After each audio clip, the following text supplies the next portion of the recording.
fastball command, and fastball command is what's going to set up his other pitches.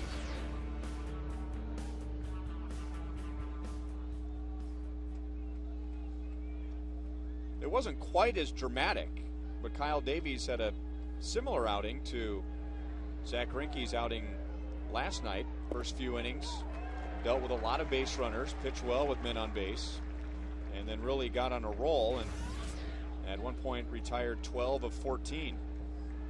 Brady Sizemore on base twice with a single and a walk last night. The Royals also struck him out twice.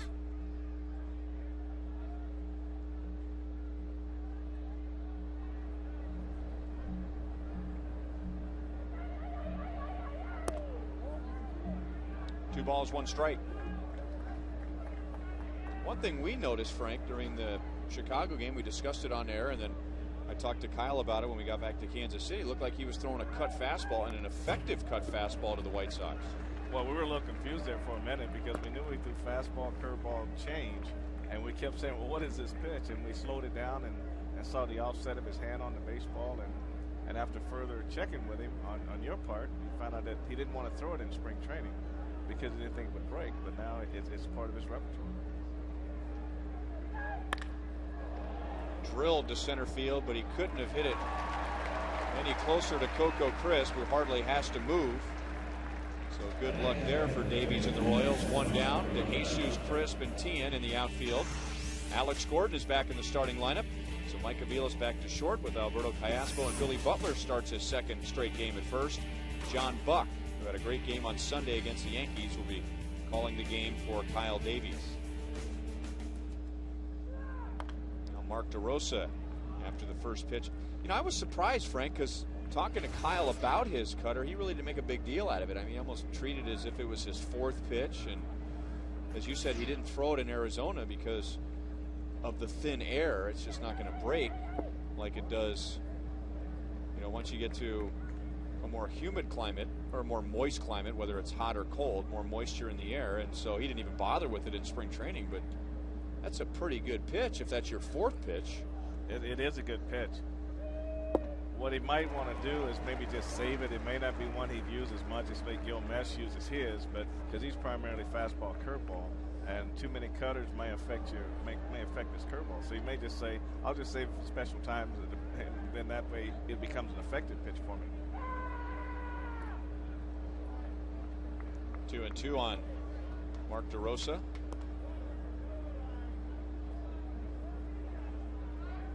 The Indians getting him from the Cubs during the offseason. We've seen DeRosa have some pretty good years with the Texas Rangers.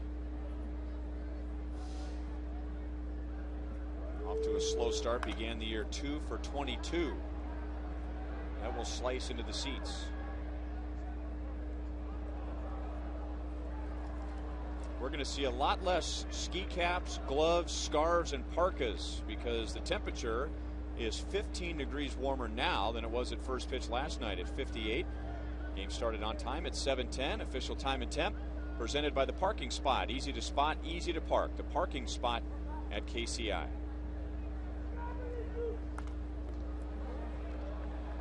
Still 2-2. Davies to DeRosa.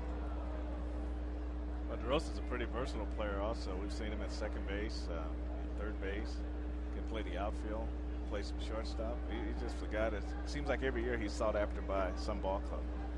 And teams go on and on about how good he is in the clubhouse.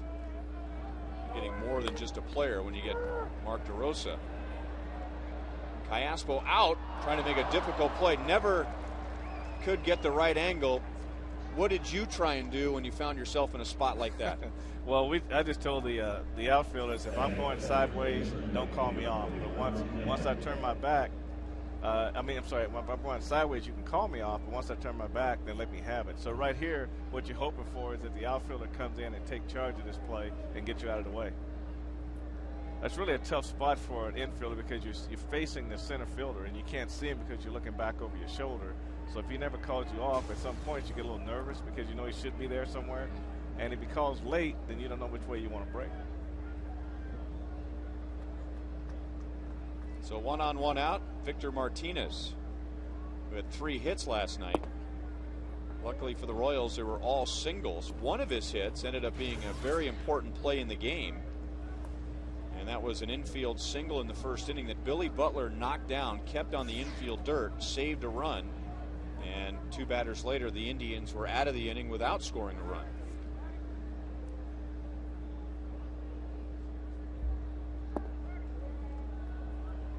You and I were talking before the game about Billy's play at first base, and you commenting that not only getting a little bit better at first base, but sensing he has better field awareness. Well, he's definitely taken charge in the game last night. He did take charge.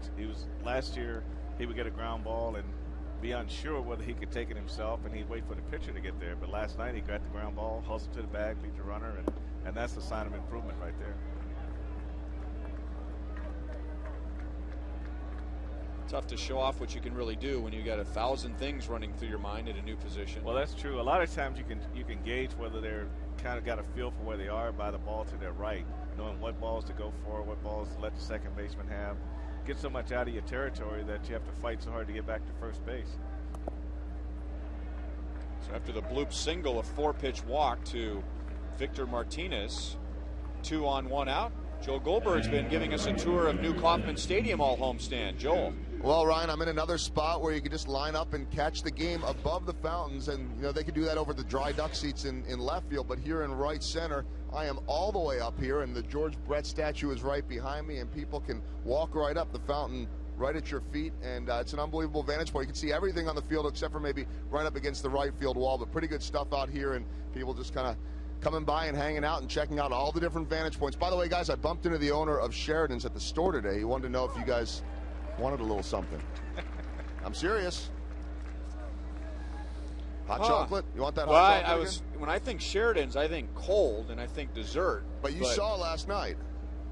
Yeah, that peanut butter hot chocolate thing you had going with the cream on top, you can bring a gallon of that to the booth tonight if you'd like. Well, I don't want to put them out of business, but if you want one, I think we can work on it. Frank? Well, you can bring me the same thing, but take the cream off the top. Put it on mine. I'll go double cream. All right, let me write this down. You're our double guy, cream, nothing for Frank. Okay. Coming right up, guys. And send Kevin Shank the check. Always.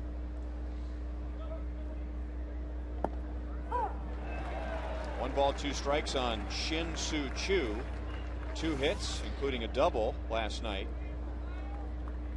And driving in one of the 2 runs in that scary top of the 9th when the Indians, who were stranding runners left and right all night, rallied for 2. They had the tying runner at second base with nobody out, but then Joaquin Soria working his magic as Davies' curveball misses just a little high.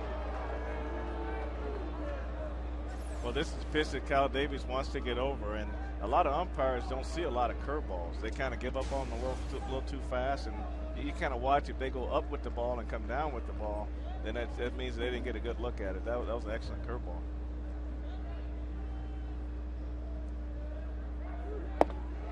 Comes back with a fastball, 96. 96, that's got to be an all-time high for Kyle's fastball. He's usually in that 92, 93 range. Not to pick on the umpire, Frank. I mean, that curveball looked like it was a little high, but my argument has always been if Shin Soo Choo hits that ball out of the ballpark, you and I are talking through the replay about how that curveball stayed up. And if you can hit a ball like that and it's regarded as a mistake, it should be a strike. You just don't see a lot of curveball pitchers now. If there was a time you saw a lot, most pitchers are sliders, splitters, cutters, and the umpire don't get to see that good curveball all the time. So that's one of those things where your catcher can kind of put a bug in the umpire's ear. Hey, this guy's got a pretty good curveball. Hang with it, and that'll help him a lot.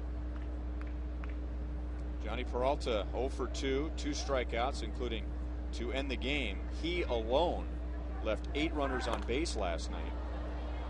I remember when a lot of guys threw curveballs, and then, like you said, not many throw them today. We're starting to see it come back. What happened? Why did everyone go from curveball to slider? Well, curves aren't easy to throw. I mean, they're hard on the elbow, and you get a lot of split nails and a lot of blisters because you have to use the seams. And the slider was just a lot easier to throw for those guys, so they switched to the slider.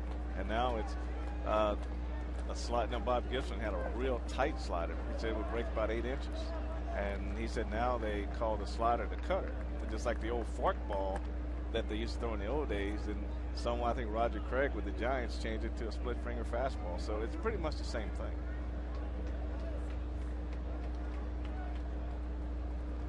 1-2 on Peralta.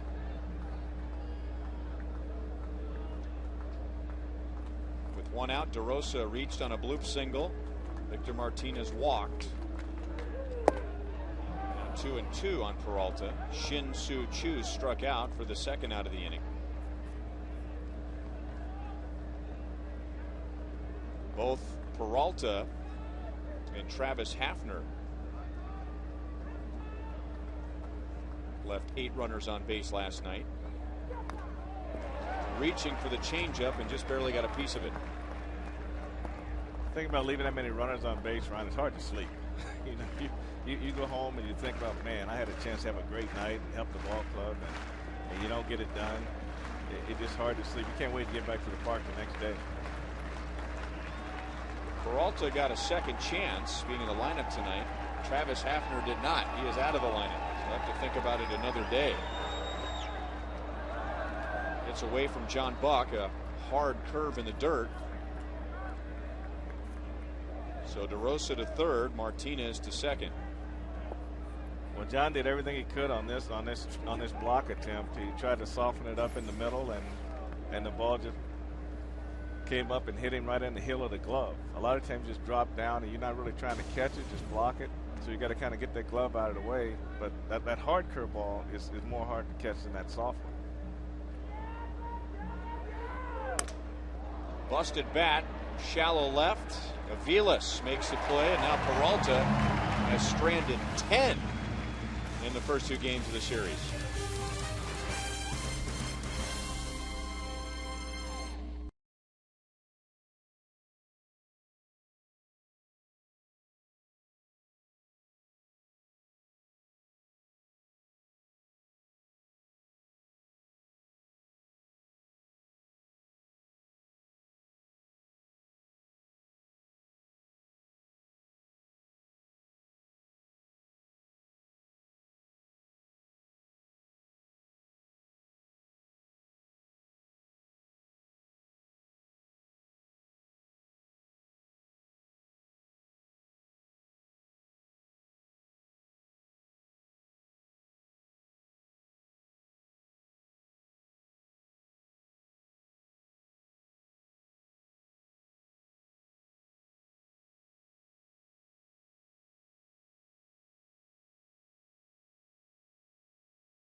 First week, especially with the pitching, and talking things over with pitching coach Bob McClure. His lineup tonight presented by M&I Bank. Mike Aviles back at shortstop. Billy Butler in there again in consecutive games at first. Mike Jacobs the DH. Alex Gordon is back after coming out of the game on Sunday with a sore hip. And John Buck back in the lineup at catcher. Facing 33-year-old Carl Pavano. Here's the Kia scouting report. He was a big-time up-and-coming pitcher with the Florida Marlins, and then he signed with the Yankees in 2005 and pitched in 26 games from 05 to 08 because of injuries. Pavano is a guy that's going to have to make sure he stays down in the zone. He's not overpowering. Probably going to work the corner, try to stay out of the middle of the plate. So the Royals have to be a little more patient tonight with him on the mound. 1-1 to Coco Crisp. 0 for 2, but he walked twice and scored one of the 4 Royals runs.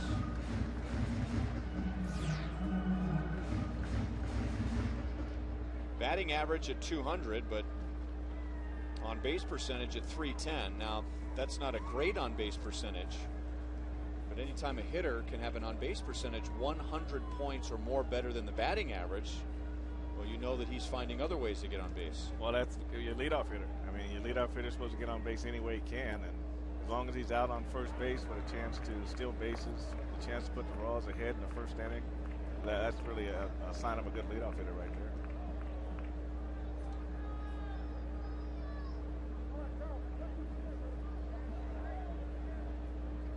Plate umpire Dan Isonia telling Carl Pavano to tuck in his shirt.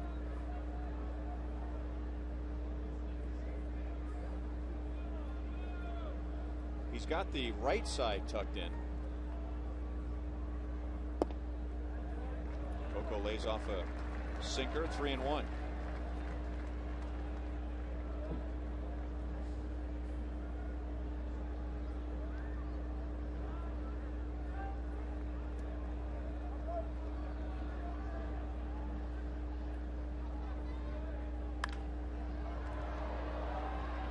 Slicing towards the corner.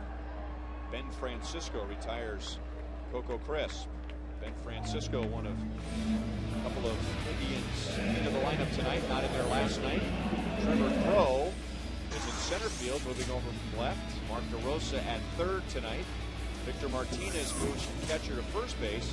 And Kelly Shopping did a great job filling in for the Indians last year when Martinez was on the disabled list, is behind the plate. Mike Aviles 0 for his last 8. Steps in with 1 out, nobody on.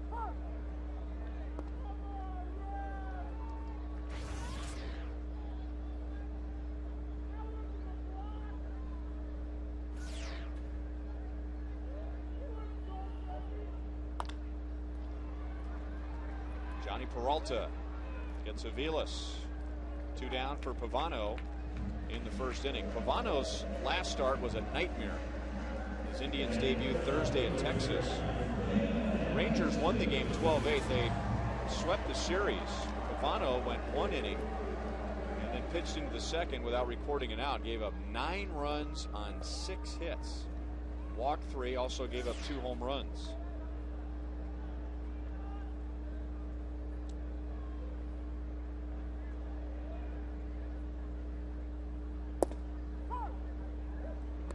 One on to Jesus, on base twice with a base hit and a walk. Scored a run last night.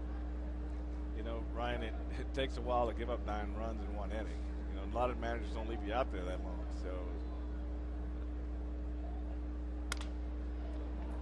past Pavano to Peralta.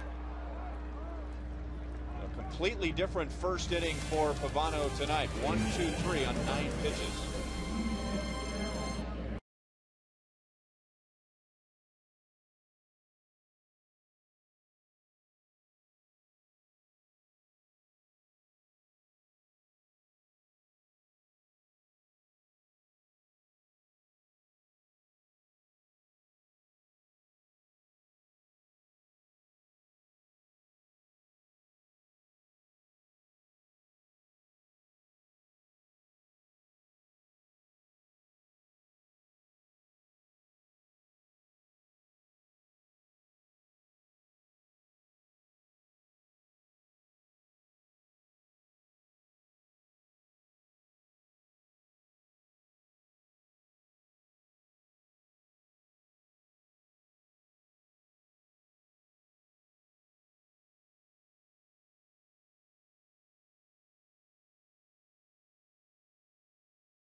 Look at tonight's Toyota League leaders, and to add some numbers to our conversation about the great start the Royals have gotten off to on the mound. These are major league rankings. Royals tied for first in strikeouts, saves, home runs allowed, third in opponent's batting average, and the fifth best ERA. And we will take that. That tells you all the success the Royals have had to this point is really on the back of their pitching right now. They've been consistent from start to start, and that's the optimism that we had in Game 1 in Chicago when we talked about those top 3 guys. And those are guys that can really keep those streaks off of you. But right now, they're matching each other game for game and keeping their team in the game. 1-1 to Ben Francisco, who wasn't in there last night. Diving play at third by Alex. Welcome back to the lineup. Well, we've seen that play before. That first step quickness, and he looks pretty healthy when you make a play like that. We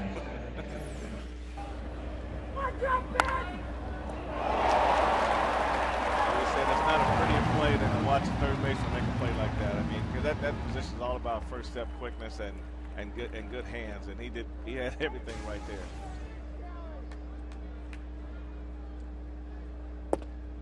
Ball 1 on Kelly Shopik. Well, we had some fun at the end of Royals Live talking about the best trios in Royals history as far as 1, 2, 3 pitchers. Another hard hit ball, and DeJesus makes a nice play. The Indians are hitting it right on the nose. And that's the third line out in an inning and 2/3. David really didn't get a good read on this ball right away. He kind of hesitated, and the ball started to look away from him. Just lucky it was on his glove side. It made the play a lot easier for him. Now, Jamie had Dennis Leonard, Paul Splittorff, and Steve Busby. No, you had those 3 guys. Jamie had the 85 World Series guys. Originally, I had the 85 World Series and you guys. gave those up? And then Jamie called and said, would you please let me have these guys, and you take the guys who came up when you came up. so it's easy to make an argument for the World Series team. So that was probably the easiest argument. Plus he took more time than anybody else, too. Oh, my gosh. I thought he was lobbying or something, Ask Jamie what time it is, and he tells you how to build a Swiss village. Well, you had the 85 trio. Nate had Apier, Gubiza, and Cone. So Gooby made 2 different lists. And I had the current trio. And we had some fun with it. But I think the point that comes out of it is that Nate's trio was at its best in '94. My trio is this year. And if you read between the lines, it's been 15 years since the Royals can brag about a 1, 2, and 3 starter. That's a long time.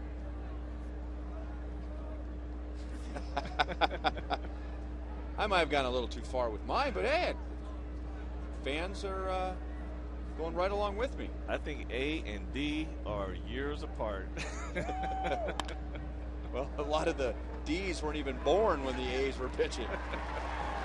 Kyle Davies gets some help from his defense and has a 1-2-3 second inning.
some of the championship banners, which brings us to You Call It, presented by Sprint. Our question tonight, the top starting Royal trios of all time.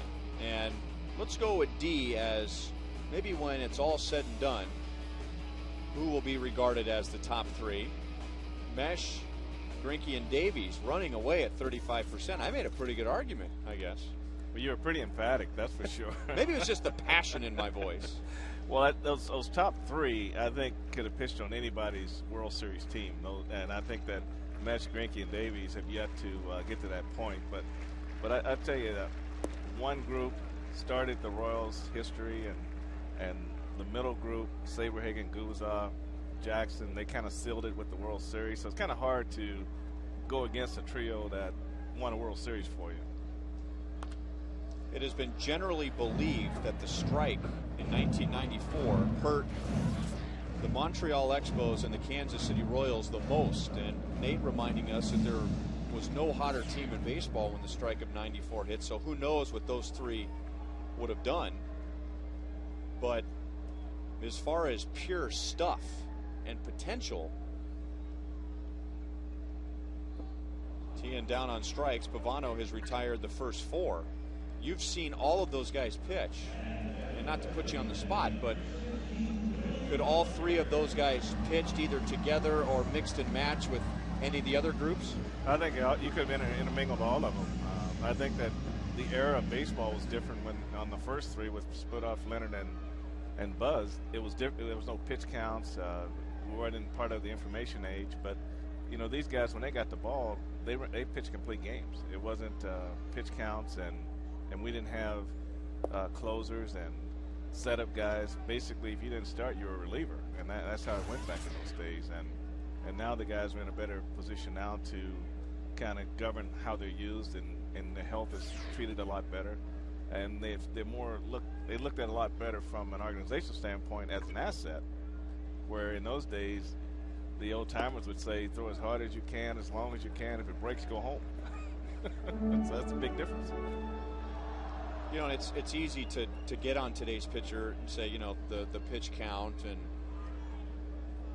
not pitching through a whole lot of pain like the old school guys used to do. But when you talk to the old school guys, sure, they're going to, you know, thump their chest because much more was required of them. But then they're also quick to say, but you know what, times are different. What was required of us is a lot different what's required of them. Doesn't mean Zach Greinke or Gil Mesh couldn't throw 130 pitches per start, but the way the game is right now, they're not allowed to go that far. And that's true. And you look at the fact that when my three guys pitched, you only had 16 teams in the league, and the competition was a lot harder. Billy hits a sinker to short, and now Pavano's retired the first five. While we have a moment, let's check out tonight's Roadrunner Turbo Speed pitch. And from the first inning, Kyle Davies hitting 96. We think Carl Pavano at 92. So this applies to Kyle Davies when you say fast just got even faster. Double your speed with Roadrunner Turbo from Time Warner Cable.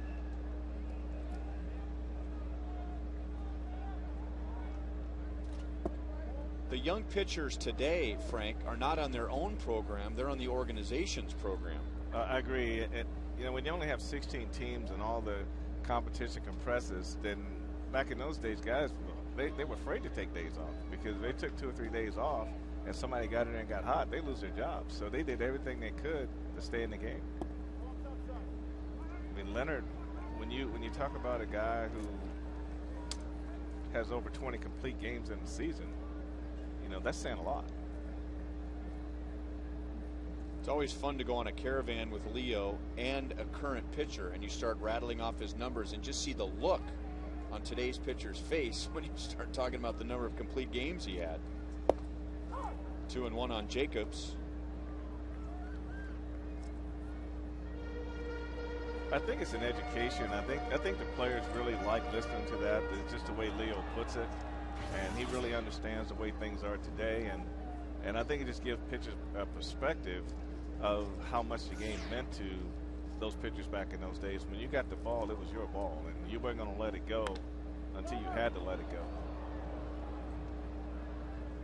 1977, which did not result in a trip to the World Series, but resulted in the most wins in Royals history. Dennis Leonard had 21 complete games, and then the next year had 20. As Joel has just stopped by to give us some peanut butter hot chocolate, and has just become my new best friend. Thank you, Joel. Okay, well, it's only this. By the 5th, we're going to need a refill in the 5th. Thank you, Joel. I'd never make it back if I went out there. Off the end of the bat and sinking, although Chu didn't play it well. He started to come in on it. And I'm with Shin-Soo Chu. I thought he hit it off the end of the bat and that thing was going to start sinking, but maybe he hit a knuckleball out towards right center field. Hit one of those that kind of flares back to the right side. The two-seamer, it got up in the zone. And Mike does a great job staying above the ball right here. Bat even broke, and maybe the bat breaking maybe caused the ball to slice a little bit more toward right center field.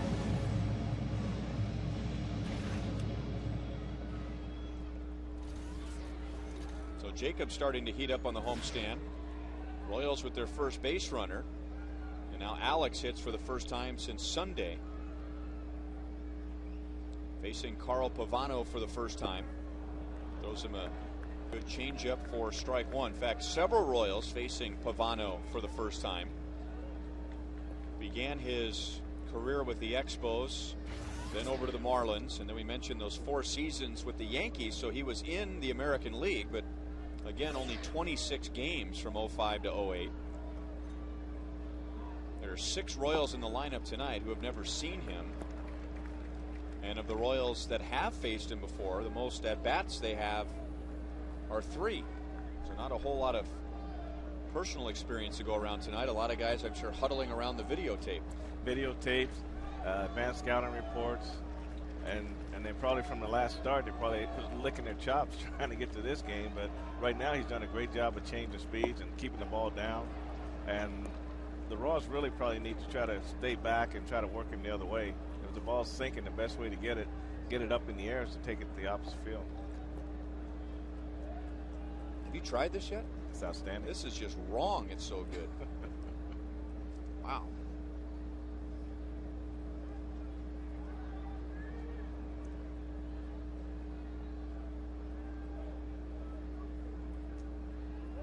Alex is one of 6 lefties in the lineup tonight, and that doesn't sound like a big deal with the right-hander Pavano on the mound, but it is, because lefties had a lot more success than the righties did last year. They hit .324 against him, so this was the perfect night to get Alex back in the lineup.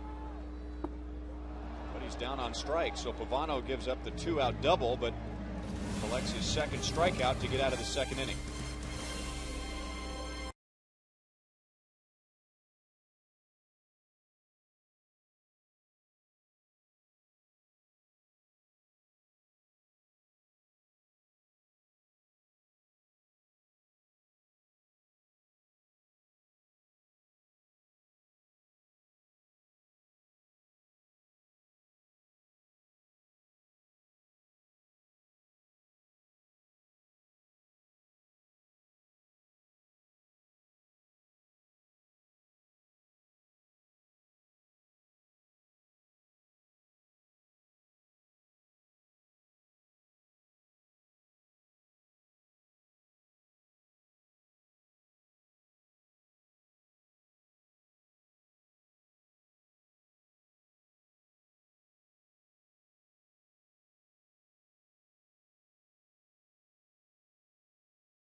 Frank, this will be one of the most popular attractions all summer long, the Little K. I mean, it's got everything. You even got the on-deck circle here. The kids are out here playing. AstroTurf. And look at the distance here. We're going to have some good home run derby going all year long. 100 down the line, 125 to dead center. This place is going to be fun. Oh, there's a comebacker into the pitcher. We're having a good time out here. Let's go back upstairs to you guys in the booth. All right, thanks, Joe. It wasn't just Kauffman Stadium that got quite a transformation over the last couple of years, but the Little K as well.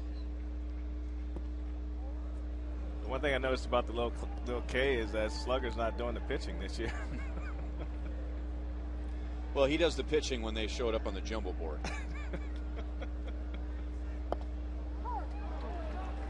2-1 on Asdrubal Cabrera. Davies got into a little bit of trouble in the first inning, allowing a bloop single and a 4-pitch walk, but with a strikeout and an infield pop-up, got out of it. Now he's retired 5 straight and evens the count at 2-2 on Cabrera.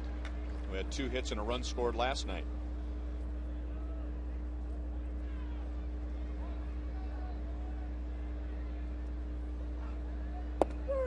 Great pitch.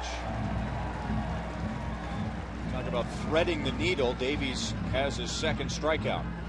Well, Kyle really buried that fastball down on the outside corner. That was an unhittable pitch. You talk about hitting the catcher's mitt. John Buck didn't have to move his mitt. Ball's right there on the corner.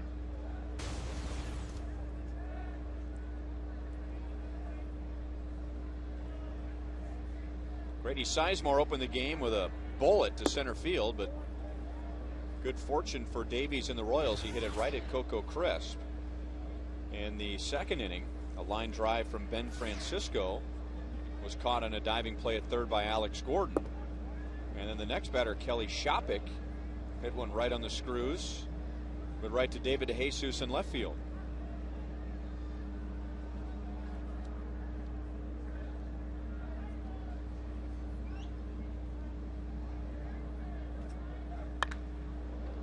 He can hit. 2 balls, 1 strike. Final game of the series and the homestand is tomorrow afternoon, also in HD. Royals live with Joel Goldberg and Jamie Quirk at 12:30. First pitch at 1:10. Sidney Ponson making his second start. And Jeremy Sowers, the Royals have seen him before, but he began the year in the minor leagues, called up because of an injury, and he'll start for Cleveland. 3-1 on Sizemore.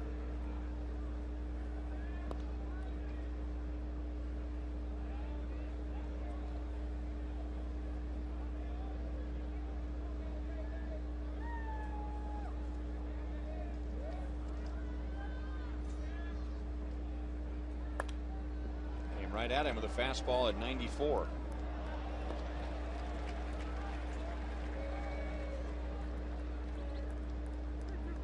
Kyle, 25 years old now. Born in Decatur, Georgia, just outside of Atlanta. And like Frank White, got a chance to play for his hometown team. Billy way off the line to Davies. 2 down.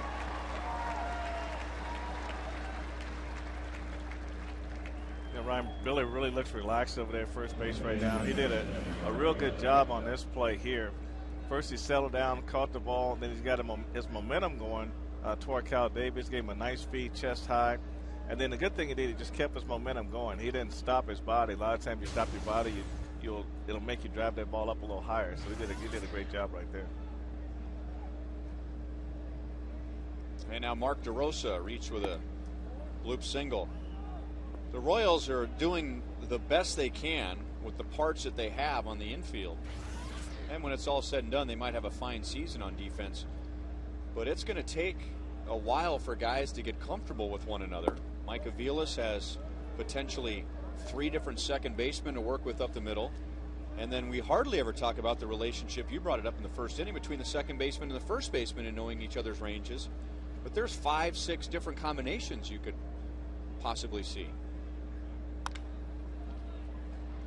Your thoughts?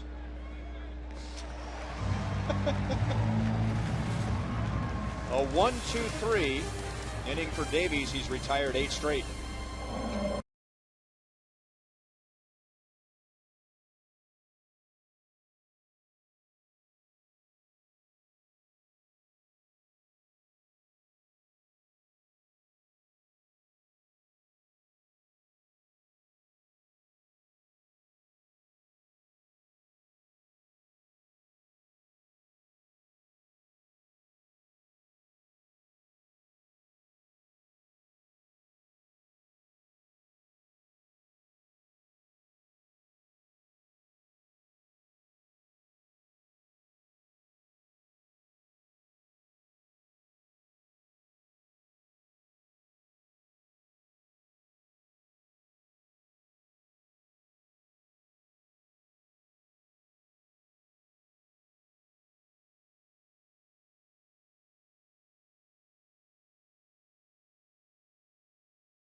conversations with 2 outs. So if you ever wonder why I don't say anything, it's because it's the 3rd out.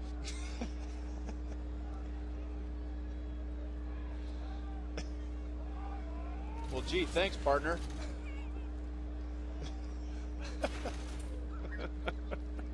See what you get for trusting those guys in the truck?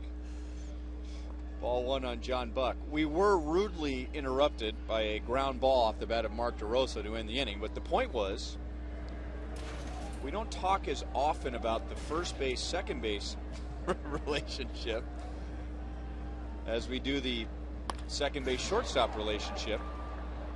That's a no-out story. John Buck is out number 1 in the bottom of the 3rd inning. Well, your shortstop second base relationship is more important because that's where the game can kind of get away from you in the middle.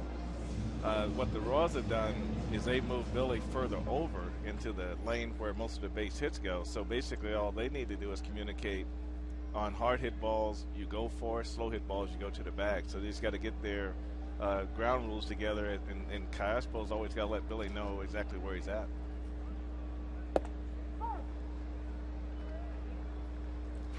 I don't really know if the infielders here do this, but my job at second base was the right fielder would always watch my back, and then I would always have a signal for him. Cayaspo into left center field for extra bases. Royals have 2 hits against Pavano, both doubles. And the top of the order coming up. Casper does a great job. It's another 2-seamer running away. He stayed on top of it and drove it in the left center field. He just got great hands. He's got quick hands. And if everybody who's watching that contact, he stayed under the ball, then he went through the ball, then the wrist rolled over. But a lot of times when that wrist rolls before the pitch gets there, that's when you hit the high hoppers and the slow rollers.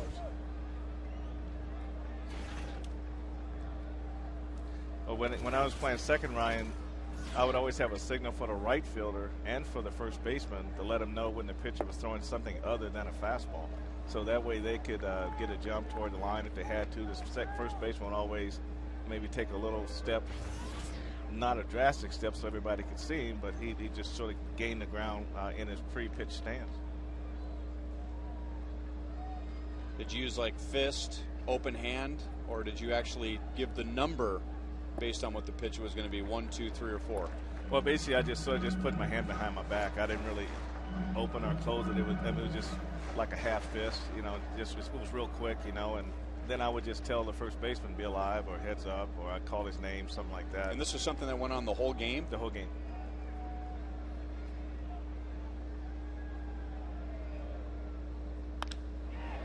That's into right center field. Nobody's going to get to it. Another extra base hit for the Royals. They're going to take the lead, and Coco Crisp is into third base with an easy triple.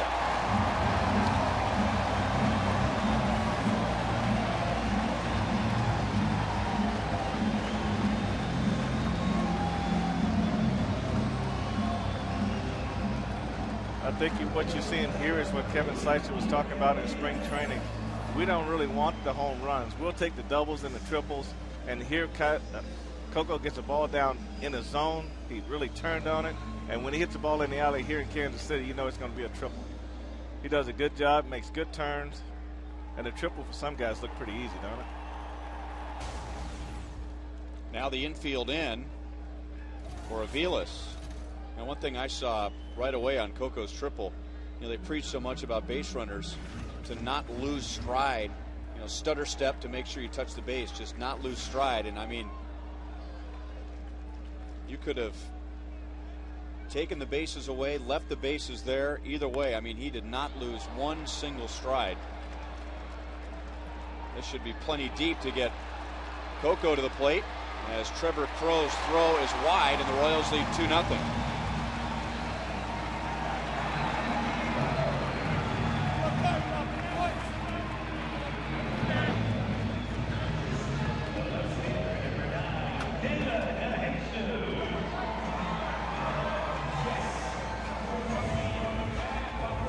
This is what you're talking about, Ryan, how he never breaks stride. He did a great job at first base. He picks up the ball. He gets his strides together. Never breaks stride at second. He just an outstanding job of running the bases right there. The bases just happen to be there.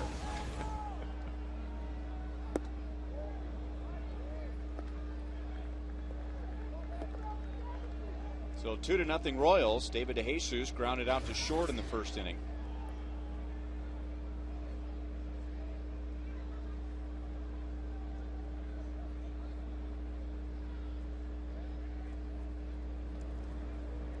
Three hits for the Royals, all for extra bases after Pavano retired the first 5 to begin the game. And now David looks at the center field, but Crow is there. And that's the inning. 1-out double for Callasco. Chris gets him home with a triple. Aviles gets him home with a sac fly.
Coming in tonight with an average of about 200, so he doesn't have a bunch of hits yet this year, Frank, but it seems like the ones he gets come at the right time. And the ones he hit are hit hard. I mean, we have a feel for what we know Coco can do. I mean, he's played enough that by the end of the year you kind of know where he's going to be.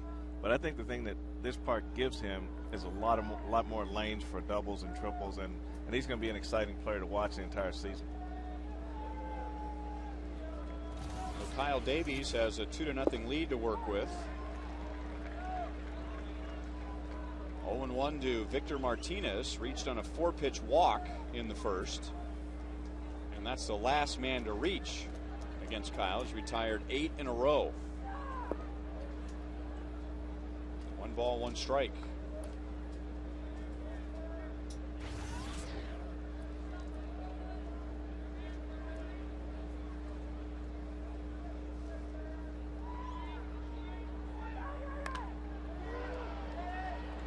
That time of night where it's tough to find the ball, but DeJesus has a read and makes the catch. So 9 in a row retired by Kyle Davies.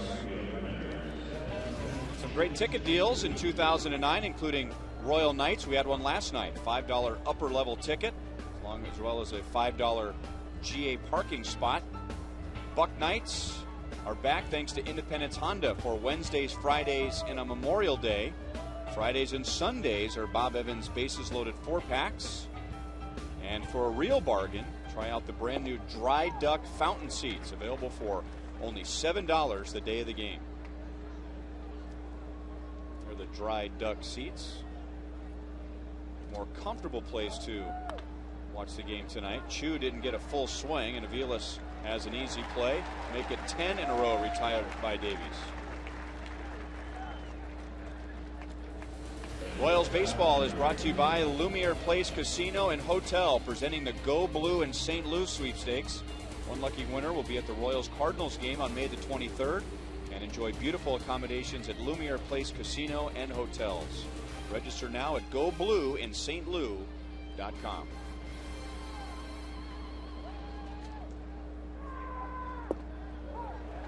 0-1 on Johnny Peralta. Popped out to short to end the first inning.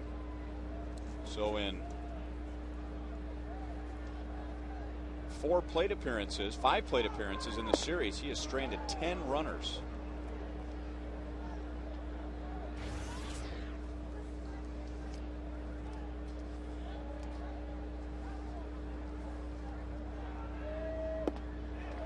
One ball, 2 strikes.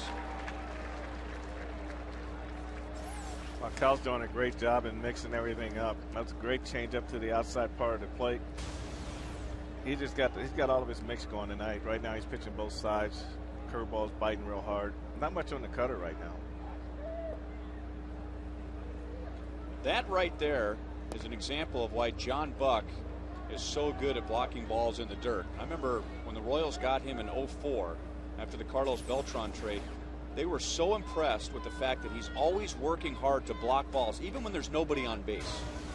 Well, that's true. If you can keep that ball from hitting your glove, you're better off. So the last 2 kind of hit the top of his thumb, but if you can get the cell into his body, then they can knock that ball back toward the plate. But it's tough to shift out to the right side on a hard curveball and keep it where you want it.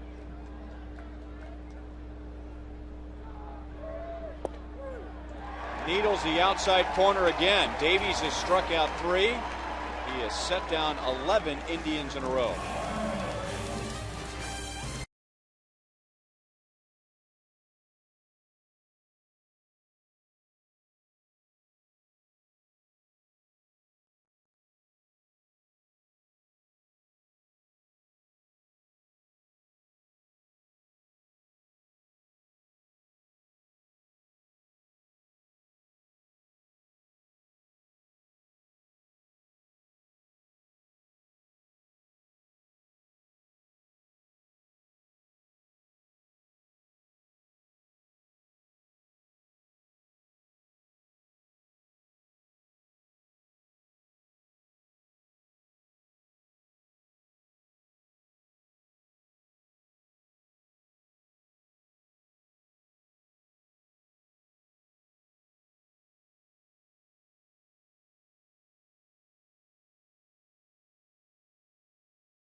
Plate before the umpire makes the call, but John Buck, he steals this strike. If that ball is called a ball, the umpire hates more you make it look bad like that. Here's the Coors Light freeze cam. Let's take a closer look at Kyle Davies' delivery. Well, if you ever wondered how much torque a pitcher puts on his elbow and his shoulder, take a look at that shot right there. And I think before the game, Ryan told Kyle he was on HD so he could trim his beard up, and it looks pretty good. That is a neatly trimmed beard, isn't it?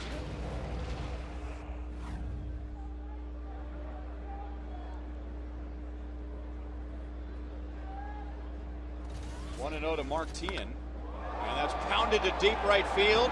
Back goes Chu all the way back and at the fence. The wind is blowing in. I don't know if Teahan got all of it. It sounded good. Good swing. But just kind of fizzled once it got into deep right field. Yeah, that's one of the few balls that Mark has pulled, and this is the split finger. You can see it coming between his fingers right there. And Mark really kept his head down on it. And this is a big ballpark. You really got to get all the ball. to get it out of here.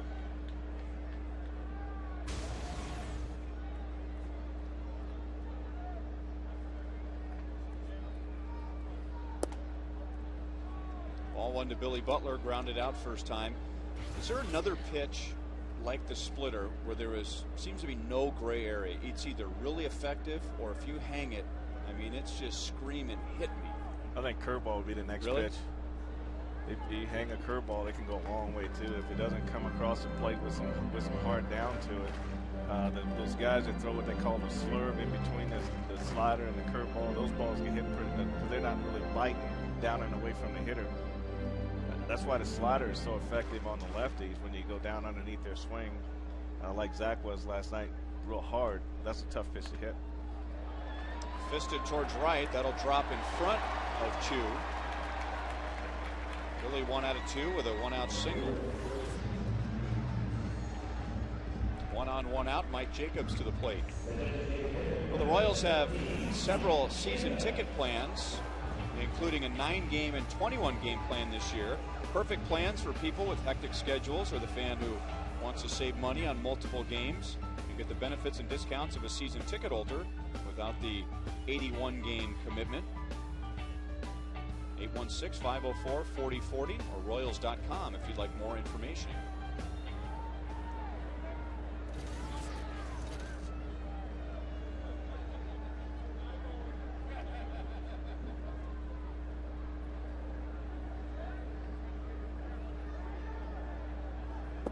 Mike Jacobs doubled his first time on a ball that we're still trying to figure out the flight. Kind of reminded me of a plane that's descending towards the airport and then decides it can't land and take off again. Shin-Soo Choo was coming in on a ball that appeared to have the right read, maybe a sinking line drive to right field, but at the last moment just kind of took off and sailed over his head. That flared on him real good.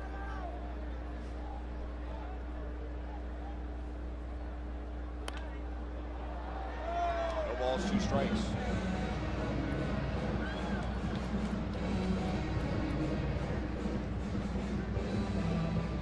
Of former Florida Marlins hooking up here. Pavano was part of that 2003 World Championship team that beat the Yankees.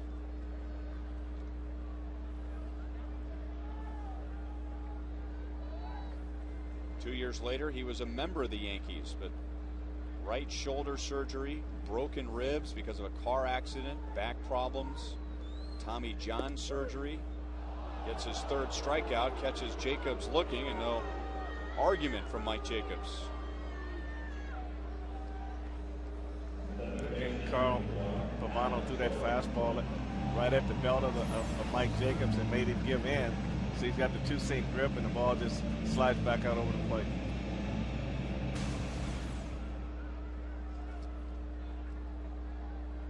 It was supposed to be a perfect match, as Pavano is from Connecticut. He grew up as a Yankee fan, got a chance to go to the Yankees, but man, that was an absolute nightmare for him there. And talking to some of the Indians folks now that they've gotten to know Carl Pavano and saying nothing but great things about him and feeling like he really got a bad rap while he was in New York, which can happen to the best of them.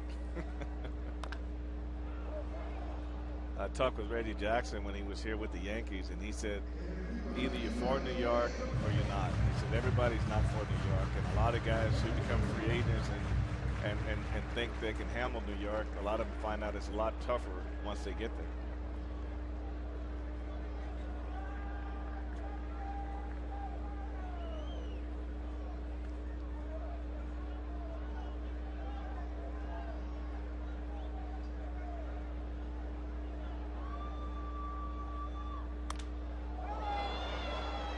Bat goes one way, the ball the other, and it's foul.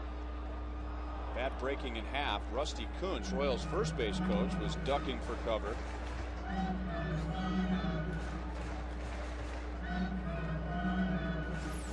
A lot of times what causes this, Ryan, is you got one guy's trying to pull and the ball's trying to go the other way, and you catch it right on the end of the bat, and the bat snaps right in the middle.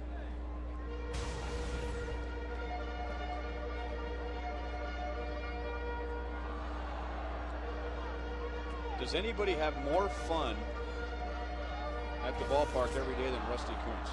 I actually think he has more fun once the game starts. He gets in the first base coaching box. He gets all that other preliminary stuff out of the way. Now he can focus on the pitcher and trying to help the guys get better. But he's been doing this a long time, and he knows how to have fun with it.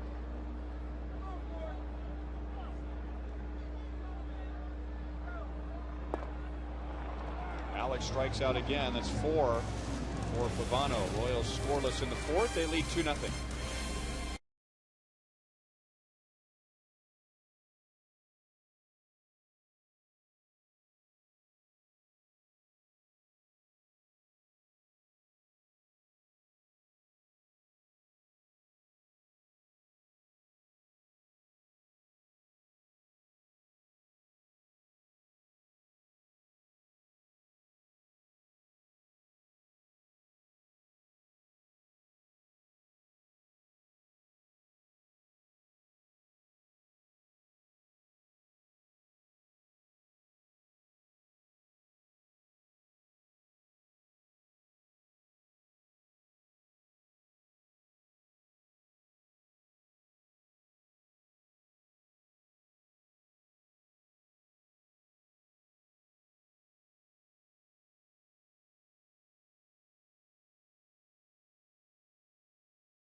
Downtown ballpark.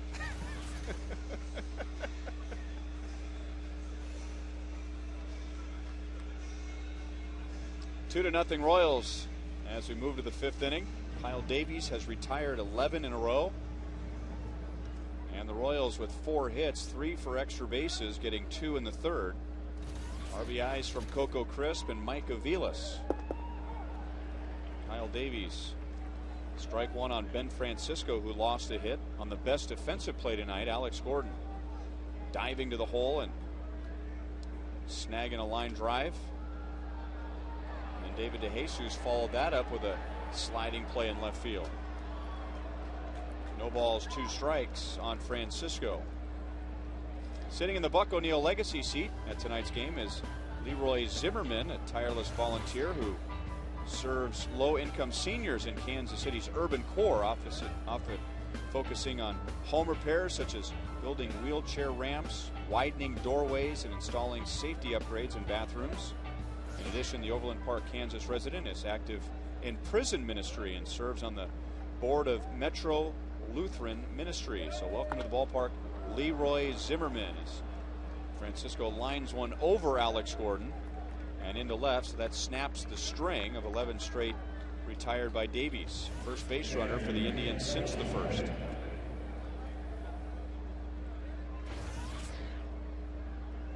Davies at 65 pitches, 26 of those coming in the first inning.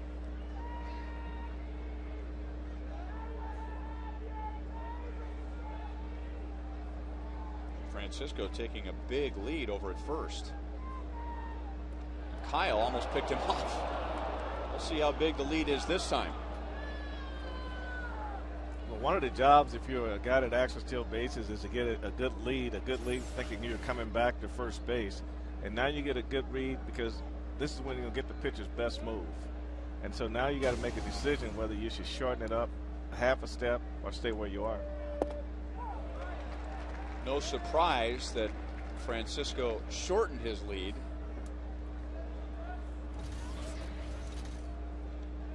Shopik line to left to Jesus with a good read, coming in to make a sliding catch.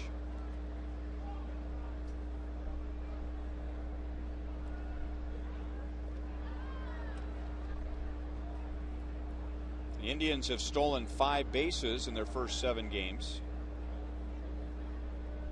Francisco without a stolen base.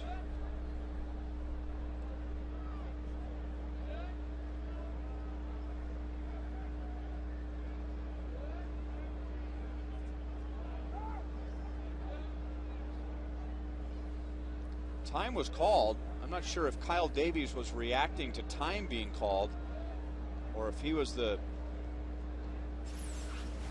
benefit of time being called right as he was about to balk.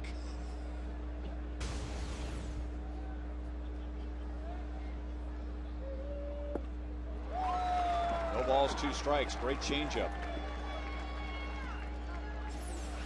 Well, you can see Kyle's grip on the changeup right here, and the changeup actually goes down. It sort of acts sort of like a sinker, but a little bit slower.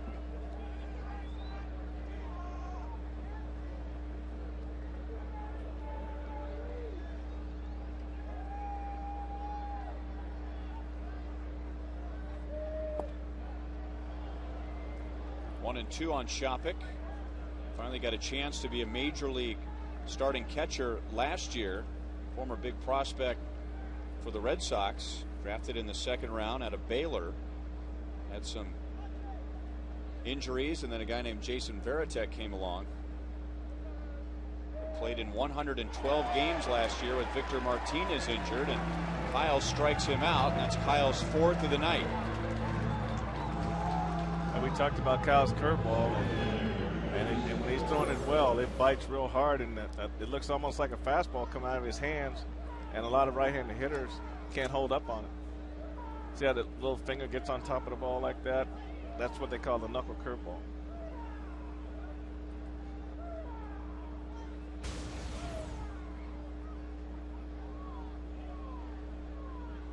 So Kyle's retired 12 of the last 13. And now Trevor Crow grounded out first time.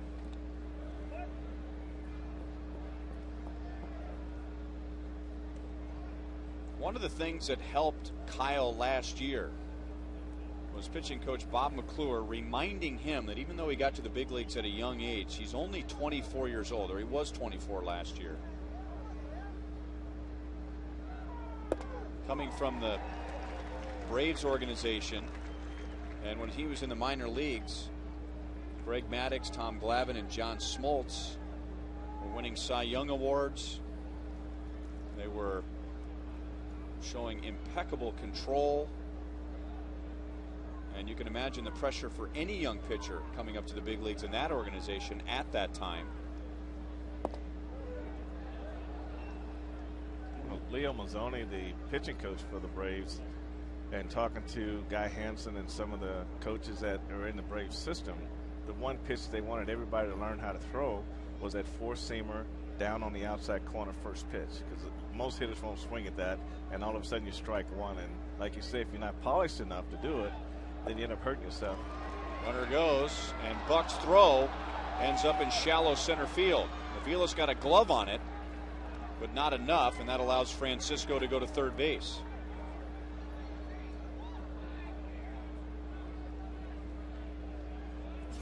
Well, Ben Francisco gets a great jump, and Buck gets a great throw off, but as a middle infielder, you have to be able to know when you have an opportunity to make that tag or not. Then your job now is to stop the ball from going into the outfield. That means you got to get in front of it and block it and keep it on the infield.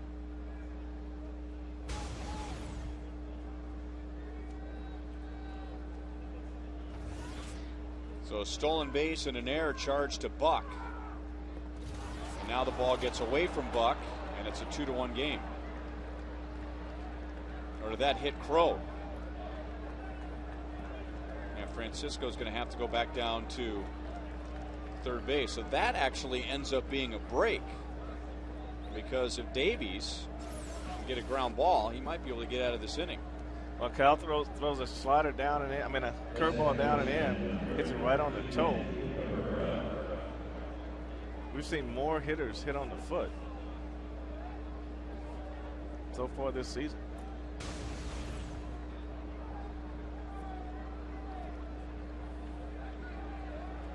So first and third for Asdrubal Cabrera.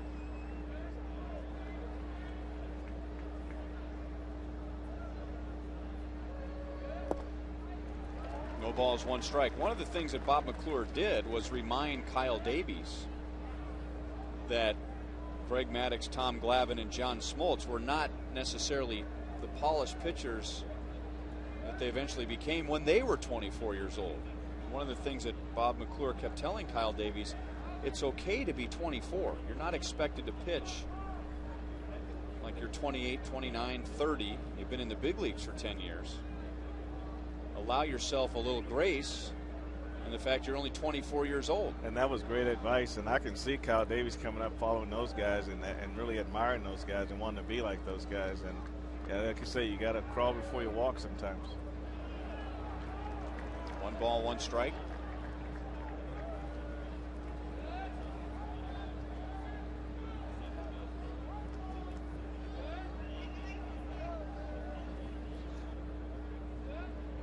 It's almost cruel, but Baseball America named Kyle Davies the nation's best 14-year-old player and 15-year-old player. So how about that pressure?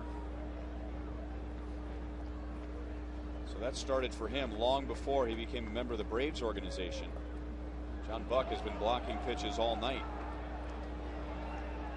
And then drafted by the Braves in the 4th round only because everyone was convinced that Kyle was going to go to Georgia Tech. He was an A student in high school. Otherwise would have been drafted higher than the 4th. The Braves gambled, got him to sign.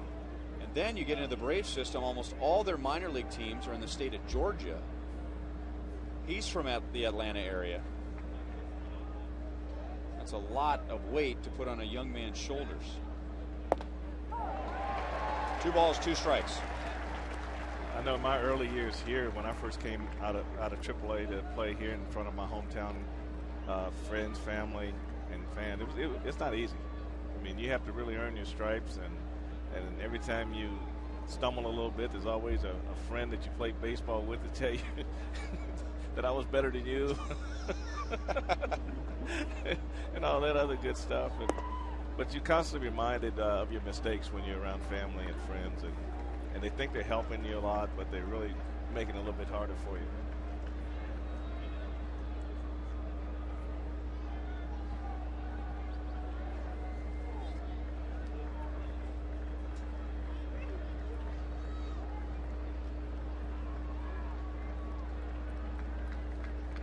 Dangerous hitter on deck, and Grady Sizemore, 1st and 3rd, 1 out. Crow runs, and a ground ball puts the Indians on the scoreboard, and Trevor Crow keeps running to 3rd base.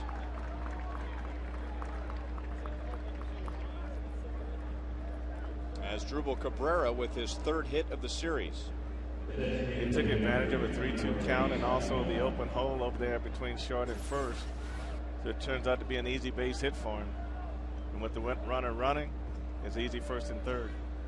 And most managers will tell you that 1st and 3rd situation is worse than being in a bases loaded situation. Why is that? Because you don't have that automatic force out at every base. You always got the constant pressure of men on the corner. So there are more than one decision. Do you worry about the runner at 3rd and what he's going to do, or you just go for the double play? That's the decision all the time. So that's why a lot of pitchers in this situation like to try to get the batter to hit the ball to the corners.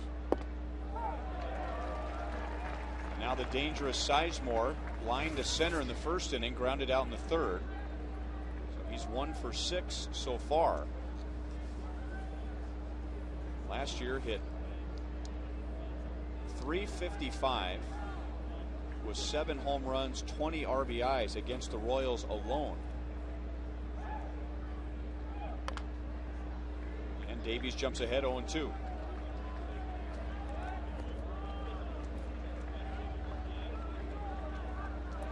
Now you look at the numbers of Mesh, Greinke, and Davies, and they're impressive, but they've not necessarily dominated all the way through.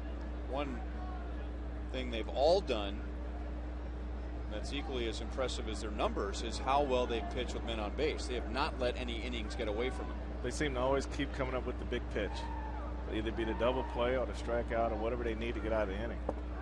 How about that big pitch? Against one of the best hitters in the American League with runners at 1st and 3rd, strikes out Sizemore. And that's that 2-seamer running down and away, and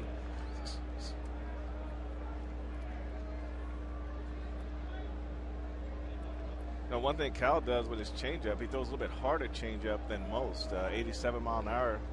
It's almost like Ramirez last year with the changeup that he had. Yeah, I was surprised too, because I think you and I were both looking at the radar gun and saw 86.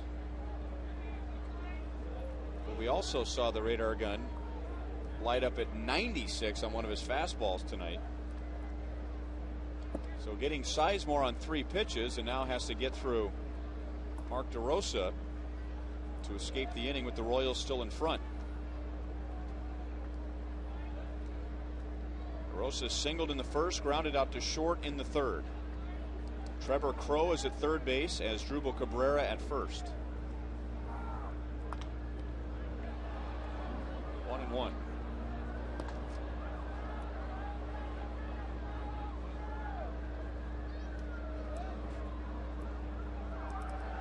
That's the first run against Davies this year after 7 shutout innings on Thursday at Chicago. Gave up just 3 hits and struck out 8, tying a career high. 5th time he had done that. There's the changeup, and it's 1-2. Got an interesting changeup grip. The ball comes out like a two-seamer, goes down and into the right-hander and down and away from the left-hander. And what's interesting is the speed of it. You know, normally the changeup runs about 10 miles per hour slower than the fastball.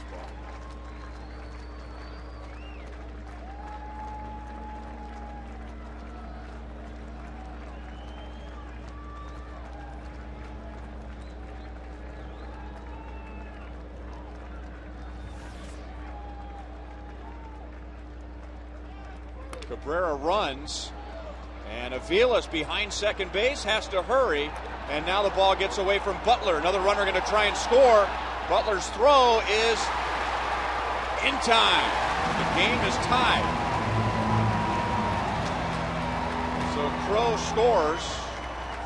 Cabrera is out at the plate. We're tied at 2.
Royals got their 2 in the 3rd inning. Alberto Callaspo opened with a double. Coco Crisp followed with a triple. That scored Callaspo.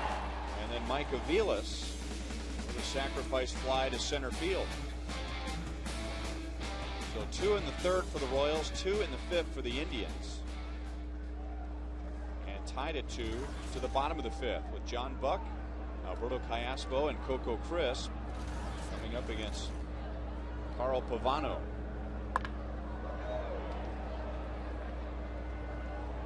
John Buck rounded out to Cabrera at second base in the 3rd inning.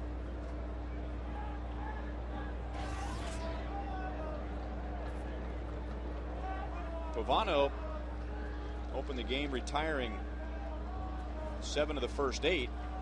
And the Royals scored the 2 runs in the 3rd inning. And now he's retired 5 of the last 6. Kyle Davies, who just gave up a couple of runs in the 5th inning, had retired 11 in a row going into the 5th.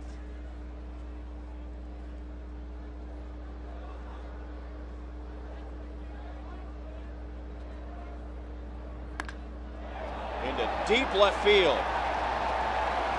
Towards the dry duck seats. Royals back in front on Buck's 2nd home run of the year.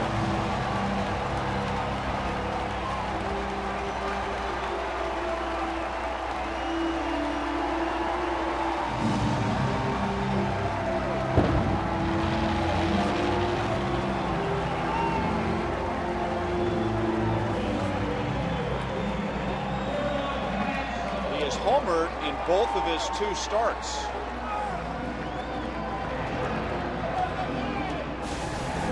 One thing that John Buck has done so far is he's gotten his pitch and he's hit his pitch. His pitch against Chamberlain, this home run against Chamberlain against the Yankees, and tonight another high fastball, and he drove it into the dry duck area.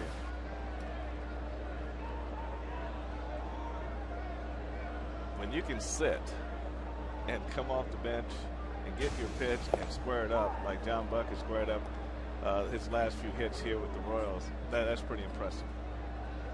Just carrying over what he did in spring training. He was one of the more productive, consistent hitters in spring training, and now Callaspo down on 3 pitches. That's 5 strikeouts for Pavano to match Kyle Davies' 5. So he comes back after giving up the home run. The 3rd home run he has allowed this season.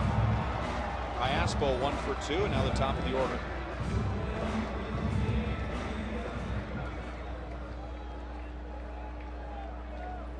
The thing you really look at with some guys that hit balls very well and you give it the impression they are gone, and some guys hit the ball and you know it's gone regardless of which way the wind's blowing.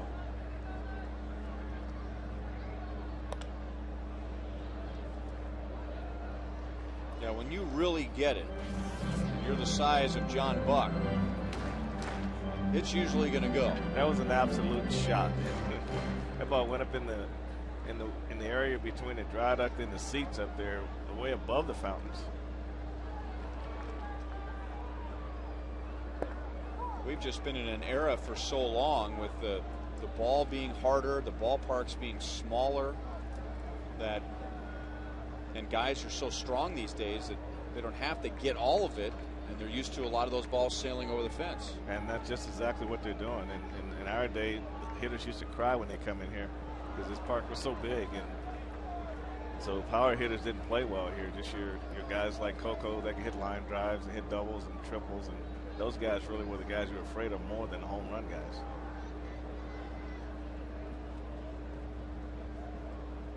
Coco flied out first time, tripled for the 2nd time this year in the 3rd inning.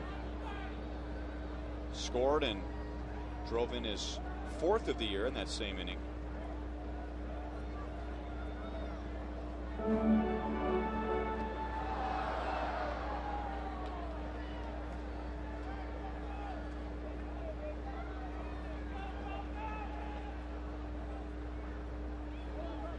Pavano and Shopik cannot get on the same page with this 0-2 pitch to Crisp, and they're going to talk it over.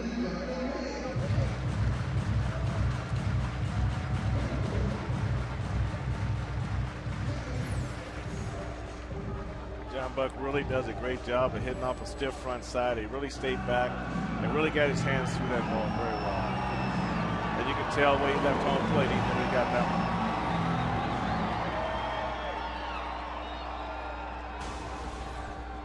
Playing in just his 3rd game, he leads the Royals with 4 RBIs. There's a nasty pitch in on the hands to Coco Crisp. 6 strikeouts for Pavano. He bounces back after the Buck home run to strike out the next 2. And now Mike Aviles.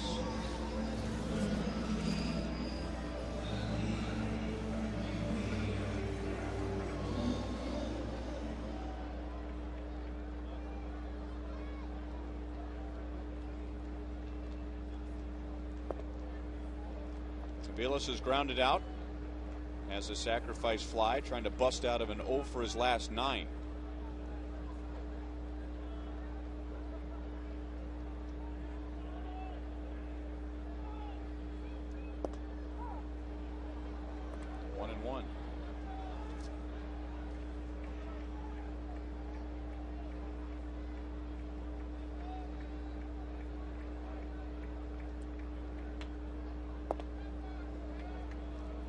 When Mike first came up last year, Ryan, he had a lot of balls up through the middle, right center field, right field between first and second. So far this season, it looks like he's trying to pull the ball a little bit more, and he's kind of stepping in the bucket a little bit, and that's really taking the ball in the middle of the plate, ball he could drive the other way, and then he's rolling over on the hitting ground balls to the shortstop.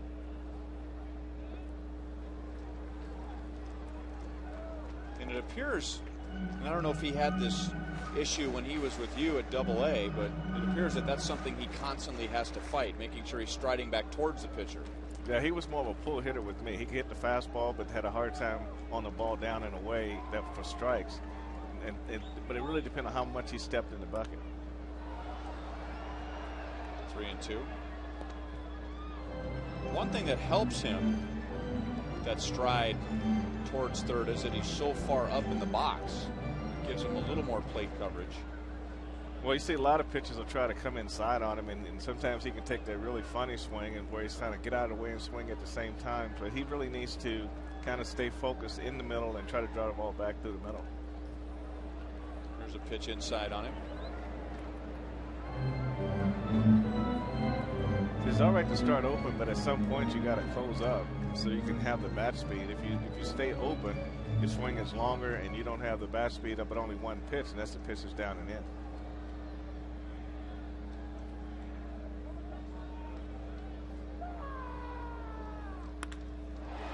Drilled into center field. Crow is over towards right center.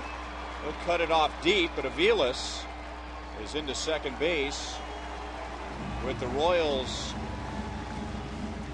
5th extra base hit of the night. They've got 6 total hits, 5 for extra bases.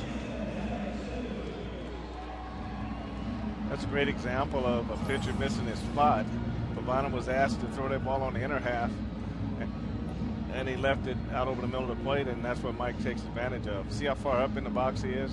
And that's what you're talking about on the curveball and the breaking ball that gives him an advantage before the ball breaks. But they will try to pound the fastball in there, and he has to have enough discipline to lay off the fastball on the inside part of the plate. So that snaps an 0 for 9 for Aviles and puts a runner in scoring position for DeJesus. Of course, David last year led all major leaguers with a .419 average with runners in scoring position. Almost hit by the pitch. David is grounded to short, fly to center tonight.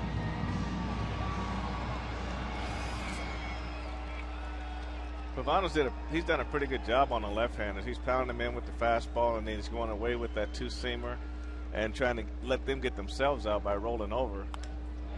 That's into center field, and Crow's going to have to cut this one off deep. The Royals get another RBI with 2 outs, and they've got their 2-run lead back.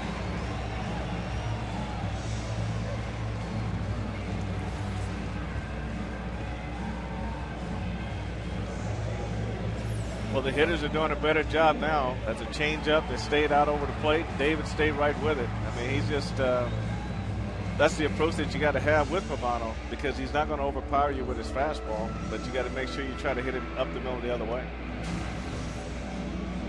I don't think there's any time that a pitcher is okay with allowing runs, but if there's a worse time, it's right after your team just scored 2 to tie the game. Yeah, a pitching coach will ask the pitcher, give me a 0, and if you give a 0, that gives your offense some confidence coming back in that they can add on. But if you got to play the seesaw game, it's pretty tough on the offense. Martin 0 for 2, but just missed his first home run of the year last time up, taking Shin-Soo Choo all the way to the wall in right field.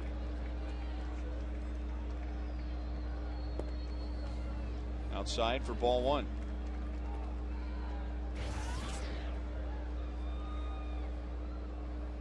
Tien with a modest 3-game hitting streak coming in tonight.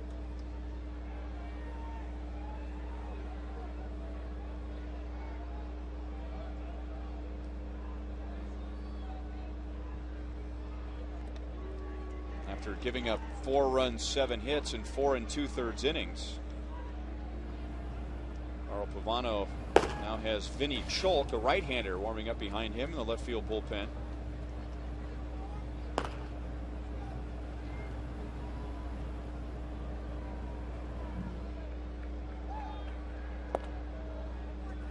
Two and 0.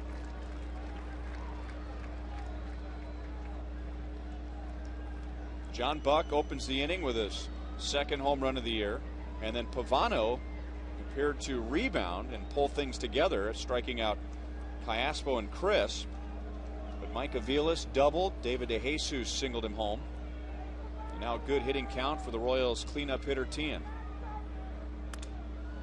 In on the fifth, and that's easy for DeRosa, but the Royals get the 2 runs back. John Buck going deep for the second time this year, a no-doubter to the Dry Ducks in left field.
By Kia Motors. To learn more, visit kia.com. And by H&R Block. When you've got H&R Block, you've got people.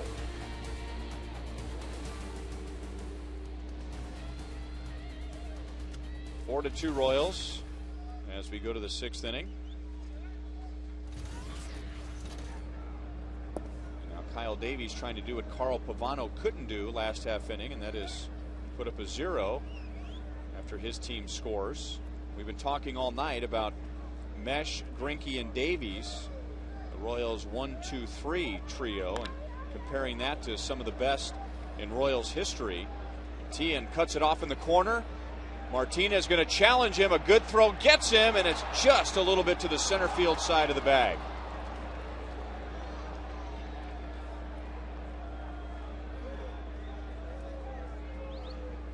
Mark Tien's always done a great job playing that corner over there in right field. And he just, you know, what might have helped him if he'd have made the other turn, a 360 turn, and got him back on top rather than turning to the inside. But nonetheless, he made a great throw in the second base and almost got Martinez. Now Bob McClure is going to come out and visit with Davies. And while he does that, we asked you to call it. You call it, presented by Sprint. We presented you 3 different trios. What do you think is the best in Royals history? And the one right now, someday will they be regarded as the best in Royals history? Frank White made a case for Dennis Leonard, Paul Splittorff, and Steve Busby, Jamie Quirk, Fred Saberhagen, Mark Gubiza, Danny Jackson, Nate Bukaty, Kevin Appier, Mark Kubica, David Cohn. I had the burden of proof, so I had the closing statement and presented quite a statement, I think. And I'm running away with it. I think it's all sentimental.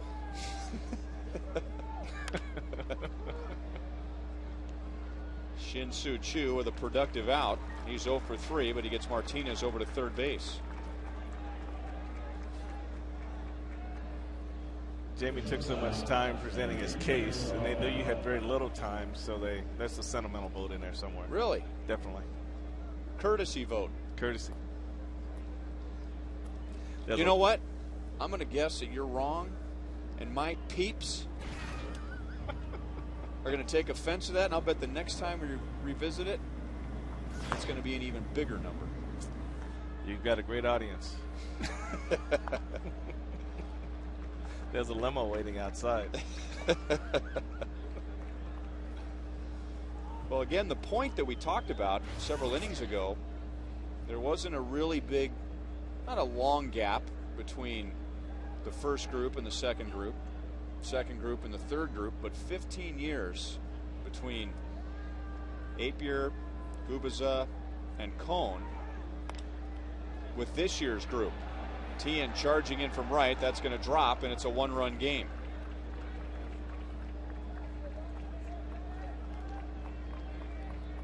So Peralta, who stranded 10 runners in his first 5 at-bats in the series and was 0 for 2 going into that plate appearance, drives in his first run of the year.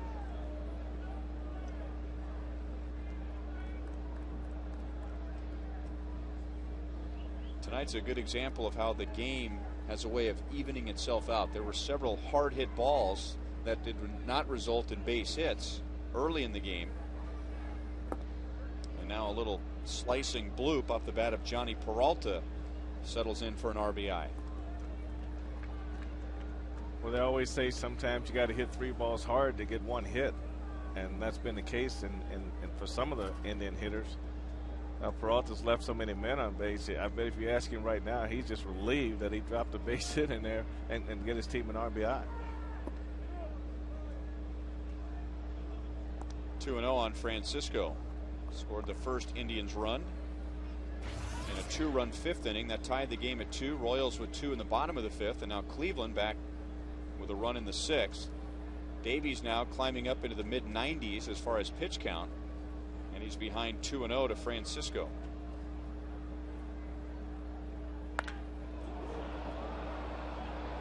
And nearly paid the price.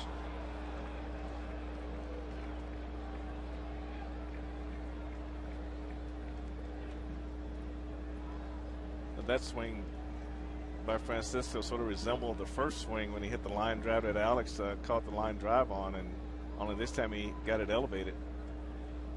I think we've learned tonight that pitching him up and out over the plate is dangerous to any hitter. Now John Buck setting up outside, and too far, 3-1.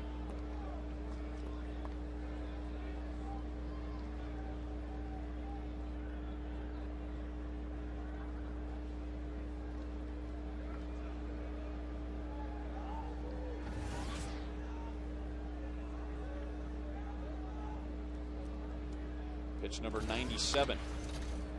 Chance for 2. That ball flattened out on Alex, and that eliminated the double play.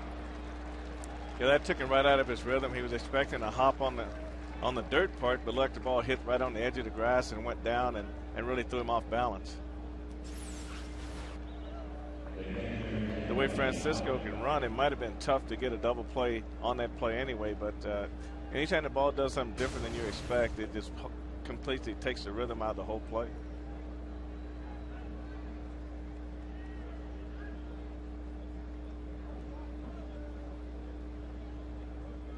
So 97 pitches for Davies, trying to get through 6 and depart with the Royals in front.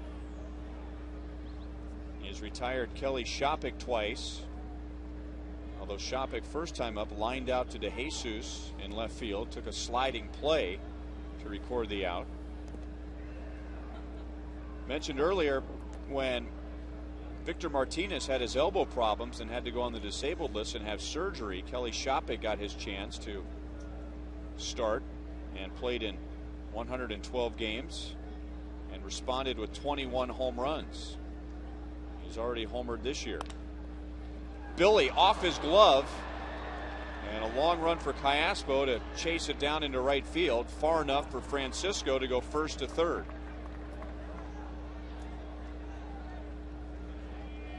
That's really a tough play for a first baseman. He's coming off the bag, and there's a shot that's hit to his right, and he's got to make a play on it. That puts you about as close to the hitter as you can get right there. Billy does a good job just getting the glove on it right there. That's why they call it a game of inches right there. An inch into him, he catches that ball. And a matter of inches is the difference between Davies getting through 6 and Tejeda coming in.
Thursday, but Kyle Davies departs the game with the Royals in front 4-3. And now we turn it over to the bullpen. And what a relief is right. Joaquin Soria, 2 saves during this homestand, 2 scoreless for Kyle Farnsworth, 4 for Jamie Wright, 1 for Juan Cruz. Robinson Tejeda struck out 6 in his 2 2/3. Doug Wechter, a successful Royals debut. Ron Mayhay gave up a couple of runs, but he was not allowed to stay in the game. Those runs scored after he departed. But all in all, 13 2/3 innings on the homestand, 2 runs allowed, 18 strikeouts. That's what you call dominating right there. A dominating bullpen so far this season.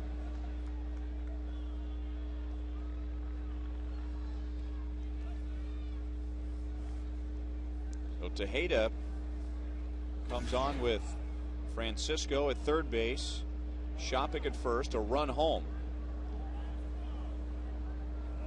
And the batter is rookie Trevor Crowe. Johnny Peralta has singled home Victor Martinez in the inning.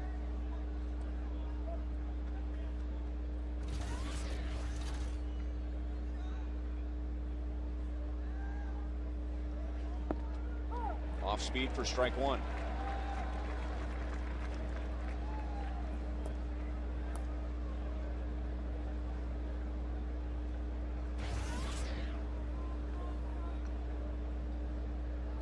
Former first-round draft pick of the Indians in 2005 out of the University of Arizona. Did he go? No, but a foul tip. Ryan, to start this inning was an interesting pitch from Tejeda to come in with something soft. You know, normally he comes in throwing his 95, 96 mile an hour fastball, but for him to be able to come in and get that soft ball over first made that pitch look even faster to the hitter. I'm sure Trevor Crowe got a little scouting report on Robinson Tejeda, and slow breaking ball for a strike was not what he was ready for. Probably ready for 94 to 96. Yeah, he usually comes out throwing hard, and most relievers do out of the pen. But if you're a reliever and come in a game and get a first pitch breaking ball over, you're going to have a lot of success. 97. Tejeda bails out Davies and the Royals out of the 6. Indians get a run. Royals lead by 1.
Kyle Davies, Royals in front 1-0 to the bottom of the 6th. Our Sonic Slam inning, and tonight's contestant is Joe Hogan from Independence, Missouri.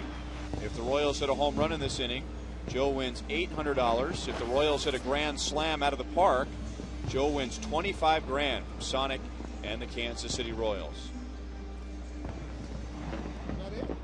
And it'll be Billy Butler, Mike Jacobs, and Alex Gordon. If anybody gets on, John Buck, who has homered already tonight.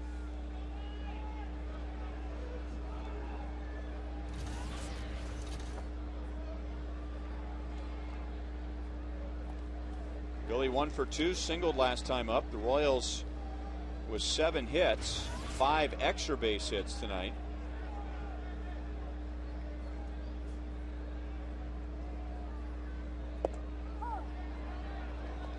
One and one.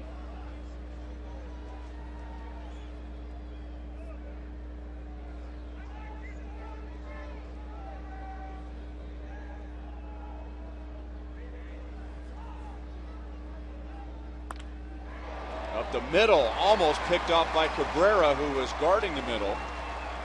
And Billy is 2 for 3, so back come the Royals after the Indians get a run in the top half of the inning. But Billy's done a great job of not trying to pull the ball tonight. He's got the base hit to right. Here he drives a ball straight back through the middle. So that's Billy Butler at his best right there.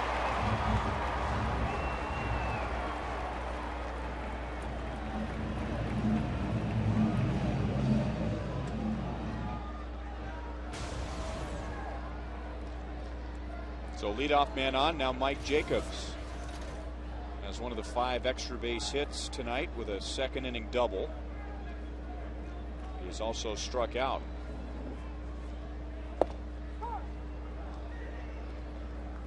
Pavano is struck out 6. Davies and Tejeda have combined to strike out 6. Royals pitchers coming in tonight, leading the American League in strikeouts. 71 in less than 8 games.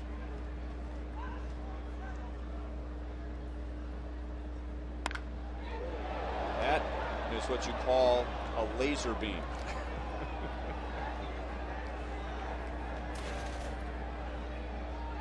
Here where the Royals rank on the Firestone leaderboard. These are the major league strikeout leaders.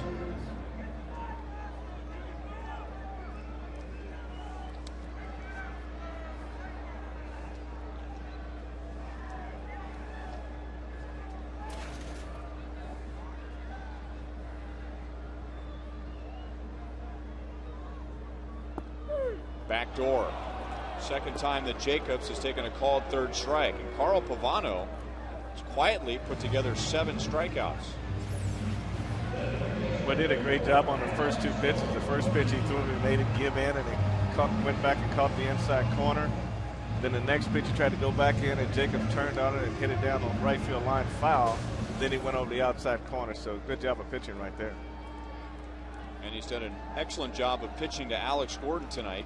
Struck him out twice. And jumps ahead 0-1.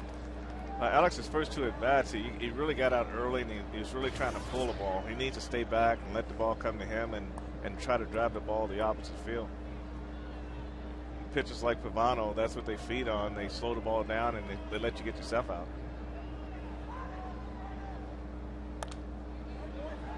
Trying to go to the opposite field, but the count is 0-2.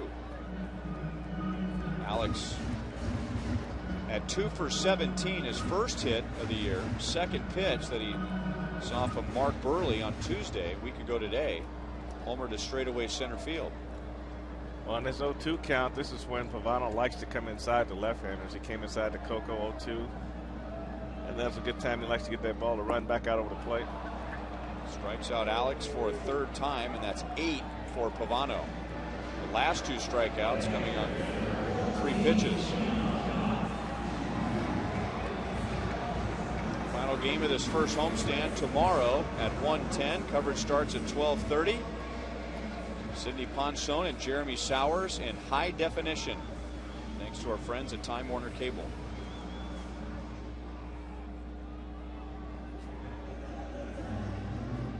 Carl Willis is the Cleveland Indians pitching coach, nicknamed the Big Train. Not because he was compared to the original Big Train, Walter Johnson, but one of the great personalities in the game when he was pitching for the Minnesota Twins in 1991 when they won the World Series. Carl Willis, who was acquired by the Twins that year, would joke with his teammates that he was the reason that they turned things around and went to the World Series. So they said a man who blows his own horn should be known as the Big Train. One of the great nicknames. Dan Gladden, one of the spark plugs of that Twins team and now broadcaster for the Twins, bought a small train that they left in Carl Willis's locker. That's outstanding.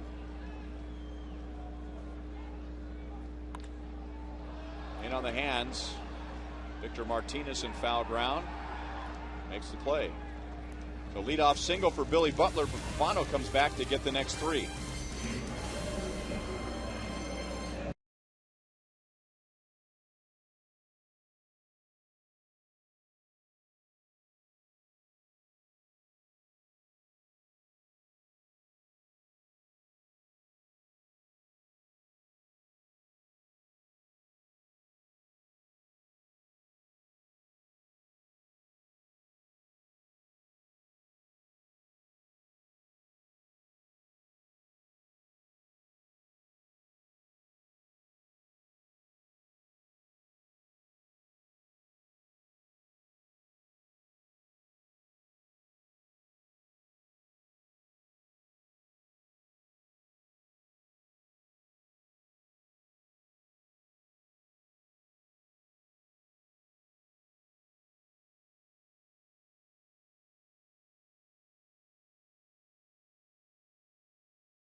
just one hitter, but it was a big out, getting the Royals out of the 6th inning and striking out Trevor Crow. Coming up on Saturday, April the 25th, the Royals are going to reintroduce a popular giveaway from last season. The first 20,000 fans through the gates will see the Royals and the Tigers, and we'll get a replica 40th anniversary jersey from Fox Sports Kansas City. So come on out, take home your very own commemorative jersey. Last year it was the powder blue. This year it's the home whites. Again, that's Saturday, April the 25th, Royals and the Tigers. And as we go to the 7th inning, it's Juan Cruz. Juan Cruz, it comes out, he keeps the ball down, slider, fastball. Kind of reminds you of Leo Nunez, you know, body style, the way he stands on the mound, but very aggressive, throw strikes. Both are from the Dominican Republic, and both, you could understand, may have idolized Pedro Martinez when they were kids.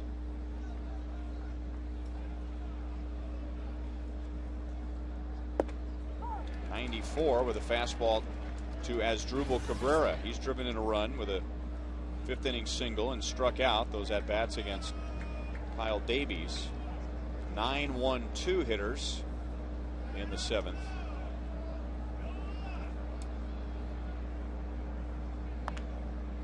No balls, 2 strikes.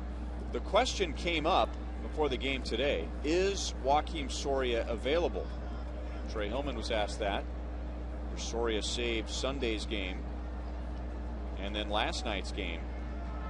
And Trey, being honest, said he didn't know. He hadn't checked with Soria or Bob McClure. Juan Cruz needs 3 pitches to strike out Cabrera, and that's 7 punch outs for the Royals on the mound tonight. Well, we said he throws strikes, Ryan. He comes right at Cabrera, fastball right down the middle.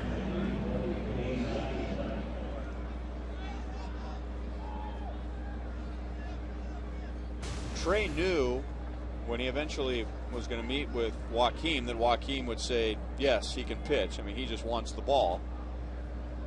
And right now, it would appear that the Royals are setting things up to bring in Joakim Soria, with Cruz coming on in the 7th. Kyle Farnsworth did pitch the 8th inning last night. So unless Trey is hoping that Cruz can maybe turn in a couple of innings and then maybe Farnsworth 1, or it could be Cruz for 2 to Soria, Cruz for 1, Farnsworth for 1, and then Soria. See how I'm trying to factor Soria into this thing somehow? Some kind of way, but the way the bullpen's been throwing, either way, you won't be wrong.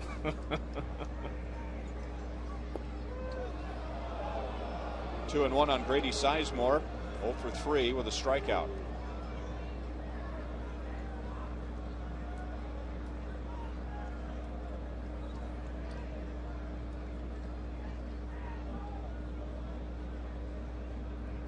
Sizemore has homered twice already this year. 3-1.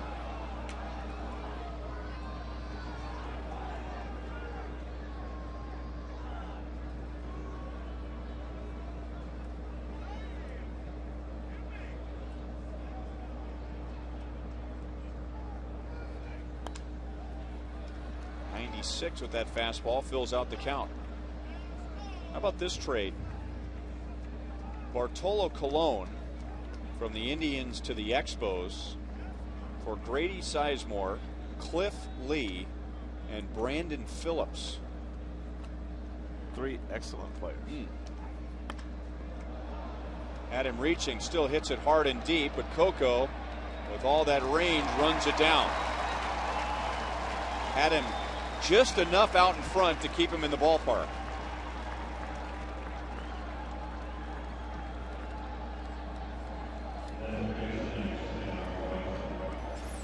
In order to play Kansas City and cover all this ground, you need speed in center field, and Coco makes this play look way easier than it was. With a left-hander, Sizemore hitting the ball, and the ball just kind of keeps going away from him. He tracks it very easily.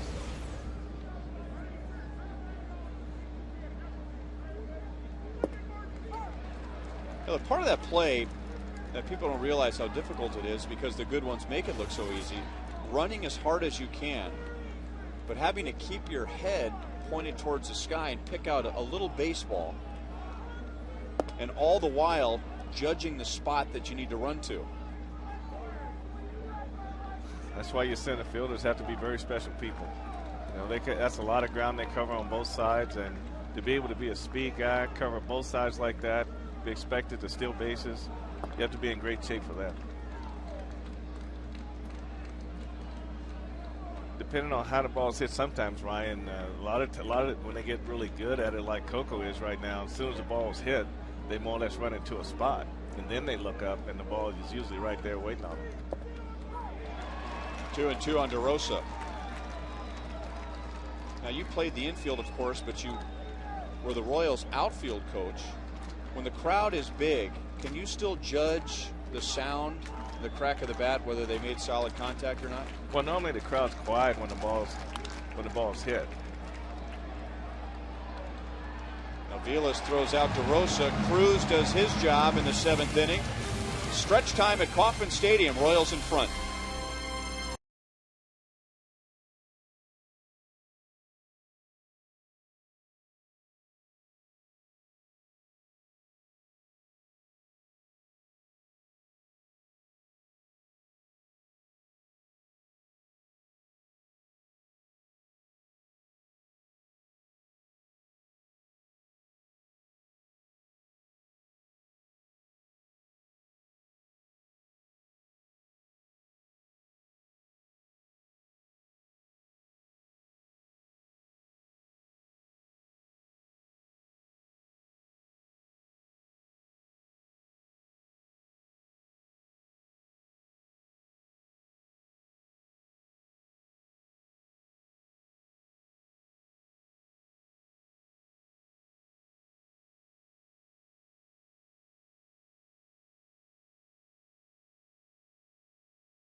Let's take a look at the American League. Thanks to Panera Bread, Mariners off to a very good start. They have the best ERA in the American League, beating the Angels. Yankees over the Rays. A.J. Burnett throwing a gem after the Rays beating the Yankees 15-5 last night. Nick Swisher ended up pitching part of that game. Blue Jays off to a 6-2 start, tied with the Twins in the 9th inning. Red Sox and A's no score. Boston's just 2-5. And then postponed because of weather. White Sox and the Tigers. White Sox and Royals both at 4-3 coming in tonight. And here is Rafael Perez in relief of Carl Pavano to face Alberto Callaspo, Coco Crisp, and Mike Aviles.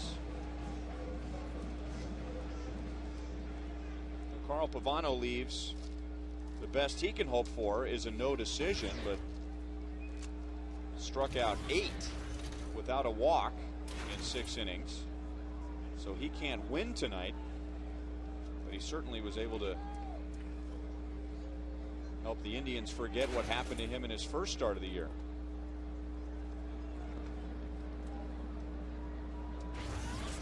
Callaspo doubled and scored in the Royals' 2-run 3rd inning and struck out in the 5th. Sharply hit to DeRosa at third base. 1 down.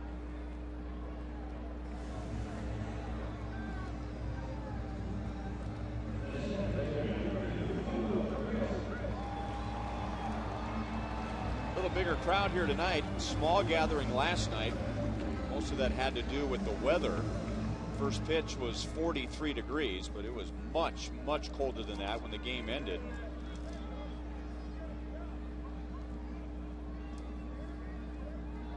Coco 1 for 3, tripled, drove in his 4th run of the year and scored.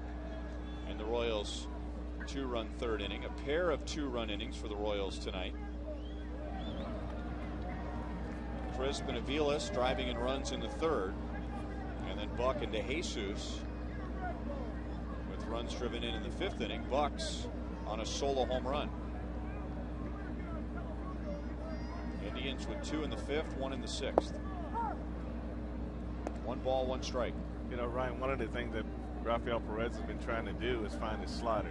That's the pitch that's been eluding him right now, and he's been really trying to stay mainly with fastballs, but he just haven't been able to throw that slider for a strike.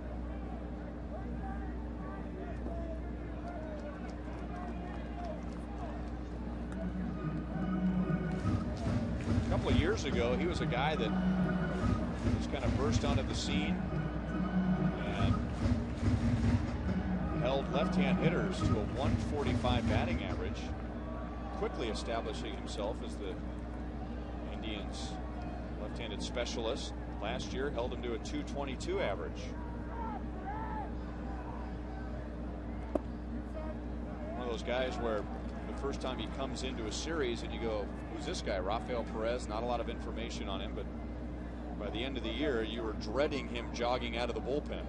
Well, when you watch his arm slide, and if he can command his slider, you can see why he has such a good ERA. You can tell if he can find that slider, you can see why left-handers would give a little bit when he's in the game. Coco was convinced that was ball 4. When you got that 3/4 arm slot, that fastball is going to run away, and if you go by the way the catcher stuck his hand out there, I can see why Coco would get that impression.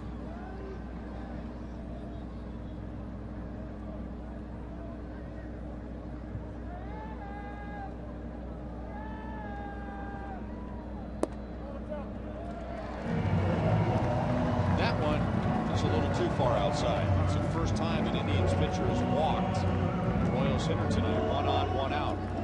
Remember, you can get your Royals gear at the official online pro shop. You can shop the largest online selection of Royals caps, t-shirts, jerseys, and more. 24 hours a day, 7 days a week.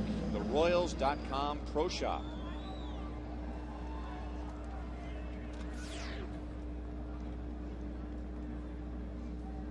Mike Aviles doubled and scored last time up, snapping an 0 for 9. Nice block by Shopik, keeping Coco at first base. Coco without a stolen base so far after swiping 20 last year with the Red Sox. It seems he's not real comfortable yet. You know, there's a lot of false starts. I think anytime the pitcher goes to the slide step, he shuts it down. So I don't think he's really getting a good read to where he's comfortable at first base still in at this point. There he goes. Got a good break. Shopik throws well, and Coco is out. Excellent play by the second baseman Cabrera, saving a low throw. Well, you got to be able to you got to know whether you have a chance to get the runner stealing or not. If you don't have a shot, you got to block the ball, but he had a shot right there. You see where Mike Aviles backed out on that pitch, where normally it's good to help your base runner by faking a bunt and bringing the bat back, and that'll hold the catcher back a little bit and give the base runner a chance to steal a base.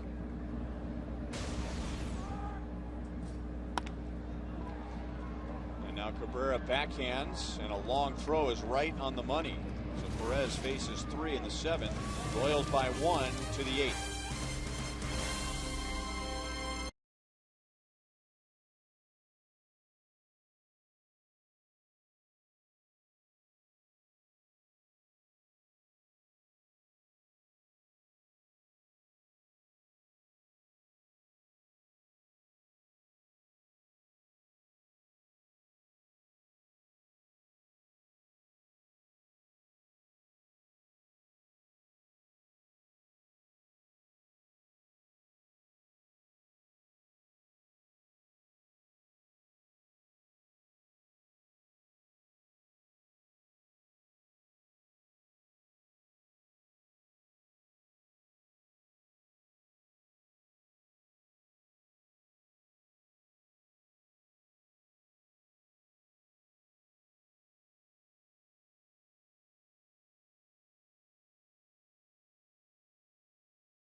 Brought to you tonight by Panera Bread. Discover a whole new breakfast with grilled breakfast sandwiches, a new yogurt parfait, and fresh coffee at Panera.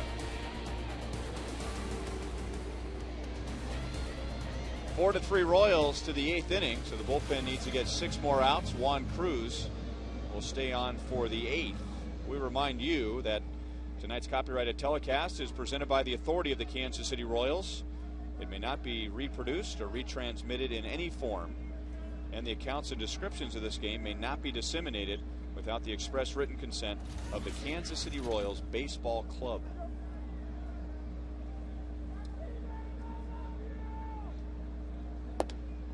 Well, we still do not know who will pitch the 9th. We're thinking Joakim Soria will be available for a 3rd consecutive game. But what we do know is that this might be the more difficult part of the batting order here in the 8th, with the 3, 4, 5 hitters coming up. There's Joakim, who has saved the last 2 against the Yankees. That was 1, 2, 3 on Sunday afternoon. A little more difficult save last night. You've got Martinez, Chu, and Peralta coming up, and Eric Wedge still has Travis Hafner on the bench. And with that possibility, that might be the reason why Ron Mayhay is warming up.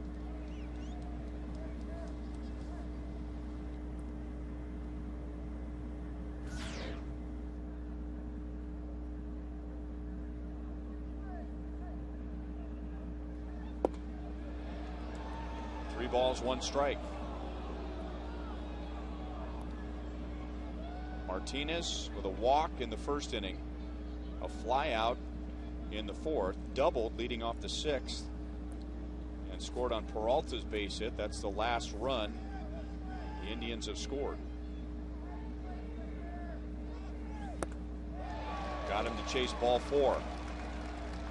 He's got a live arm, Ryan. That ball is really, that 3/4 arm slot, that ball is just moving all over the place.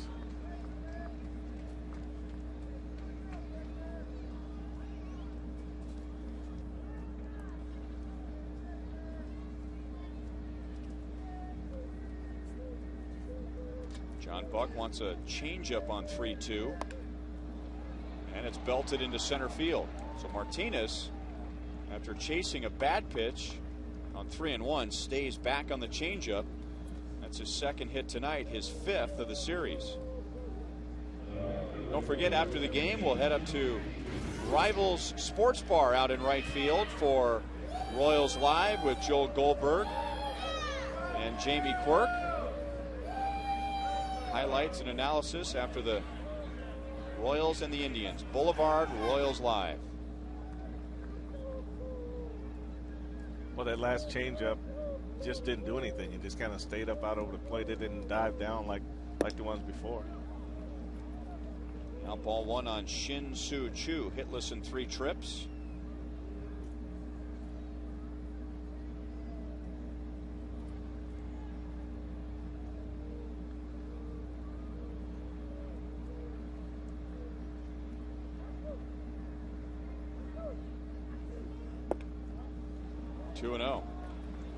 Cruz had an easy 7th inning,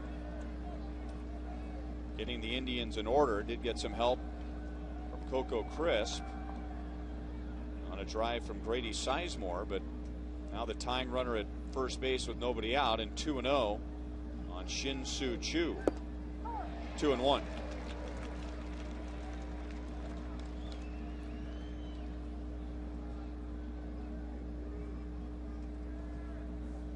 Shin Soo Choo from South Korea. We told you last night, from the Mariners organization, where he was signed by former Royals pitcher Jim Colburn. 3 balls, 1 strike. This is not a good guy to fall behind, especially in this situation with that hole over there in between 2nd and 1st. And also, he's got to center his pitch right here, so he's got to make a good pitch and hopefully get a ground ball straight up second base.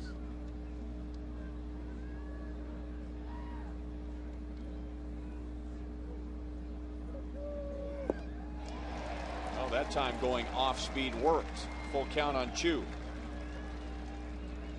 Well, he had to know he was looking for something he can drive into the alleys and possibly out of the ballpark. But that changeup just really went down and away, and it's been a real effective pitch for all the Royals pitchers tonight. Throw it again. Woo. I don't think I would.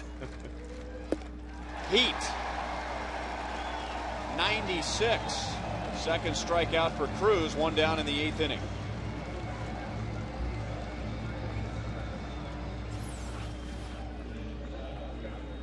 That fastball just rolled up. You know, you have to when you follow a changeup, your fastball looks that much faster, and when you get it up in the hitter's eyes, it looks like a pitch they can hit, and before they realize it, the ball had exploded right by the bat. Josh Barfield is going to run for Victor Martinez. Bob McClure going to go out and talk to Juan Cruz and John Buck.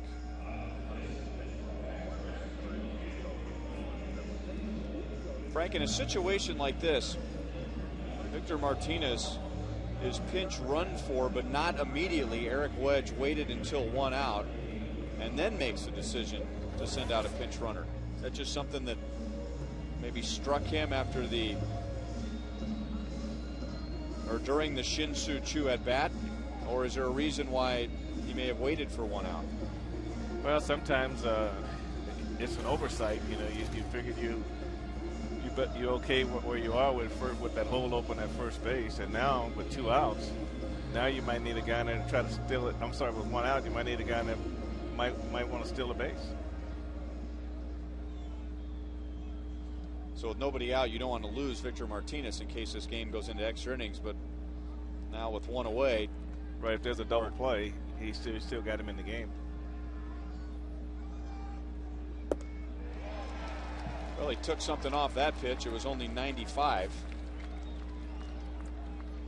Peralta hitless in his first 2 at-bats tonight, stranding 10 in the first 2 games of the series. But then in the 6th inning, his single scored Martinez.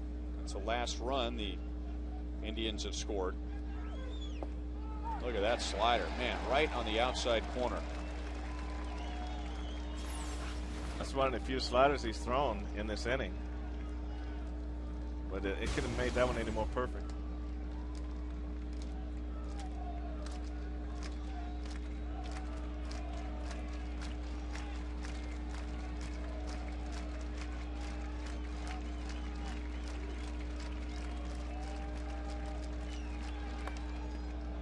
.96, and Peralta with a very late swing.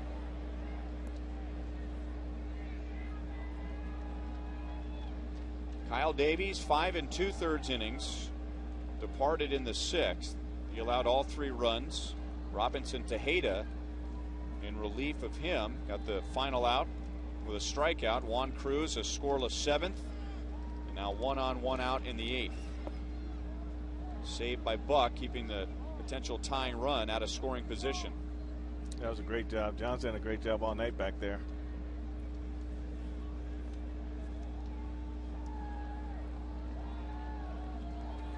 You know, Ryan, one way to neutralize a base stealer is to throw strikes. So you get 0-2 right away, and Barfield had an opportunity to run. This would probably be his best opportunity on 1 and 2. He does not have an aggressive lead. There he goes. Strike 3. Got him at second base. Strike him out, throw him out. And we talked about him being able to run 1 and 2. And John Buck comes up throwing, and Aviles does a great job making the tag.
In the inning by catcher John Buck.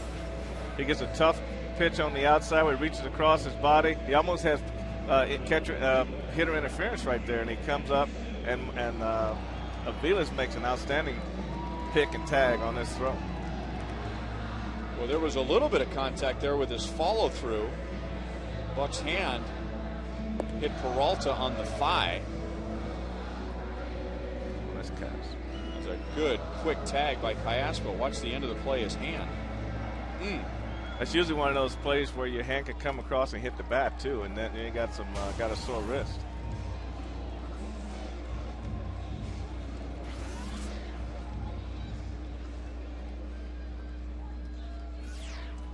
Victor Martinez was pinch run for by Barfield, who was thrown out, so the Indians need a new first baseman for the 8th. It's Ryan Garco, who started last night. The Royals would like to add at least a run in the 8th inning, and they have DeJesus, Tien, and Butler coming up. After that, Jacobs and Gordon. So for the next 5 hitters, left-hand batters, and Eric Wedge leaves Rafael Perez in there.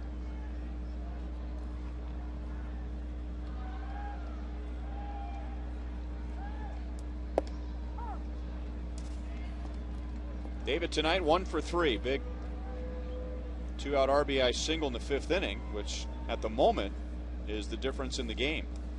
Royals with 2 in the 3rd. Indians tied it in the 5th. The Royals came right back in the bottom of the 5th to lead 4-2. Indians responded with a run in the top of the 6th, and nobody has scored since. And here's the answer to our earlier question. Apparently, Joakim Soria is available tonight. Well, it's a nice, cool night. It hasn't been overextended in any game. Deep right center field, long run for Crow. Extra bases again for the Royals. DeJesus going to try and turn it into a triple. He is in there.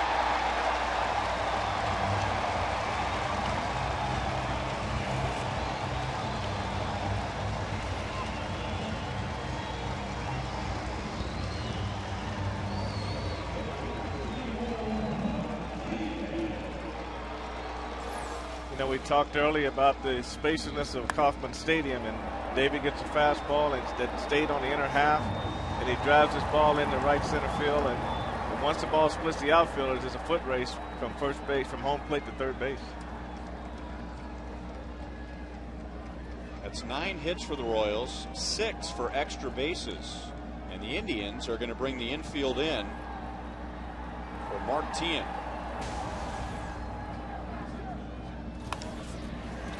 Great play at third by DeRosa.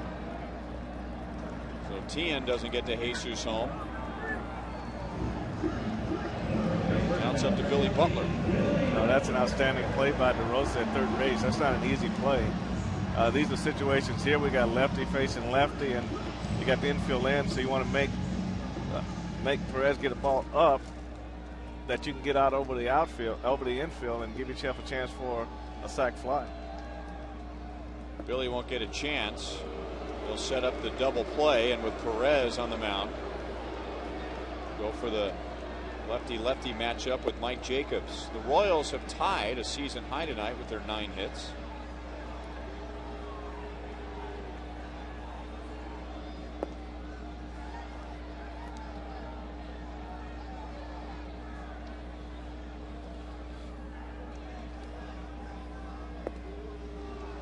So they set up the lefty-lefty matchup, but now the Indians are going to have to deal with a guy whose bat is warmed up on this homestand.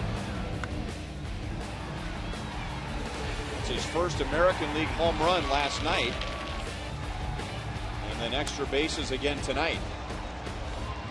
Home run coming against Fausto Carmona, that double against Carl Pavano.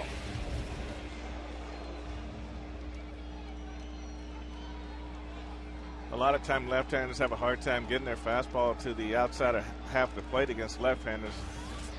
Perez has enough fastball to get in on lefties, and that's been sort of the pattern for lefty versus lefty.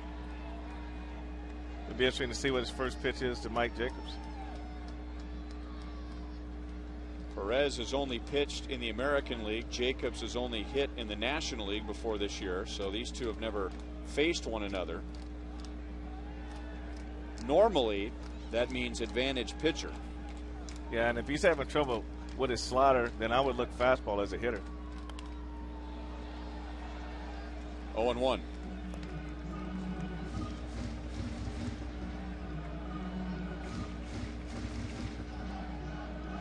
So the 9 hits tonight, tying a season high, but the 6 extra base hits are a new season high. Royals getting a little closer to swinging the bats like they were in spring training.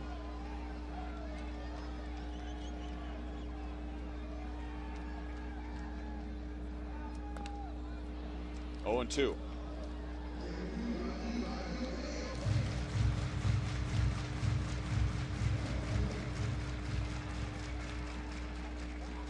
The key in these situations is to make sure that the pressure stays on the pitcher and don't shift the pressure to yourself as a hitter, because you have the advantage because you know what you're trying to do. He knows what you're trying to do, but you have the luxury of trying to get your pitch. You don't have to hit his pitch.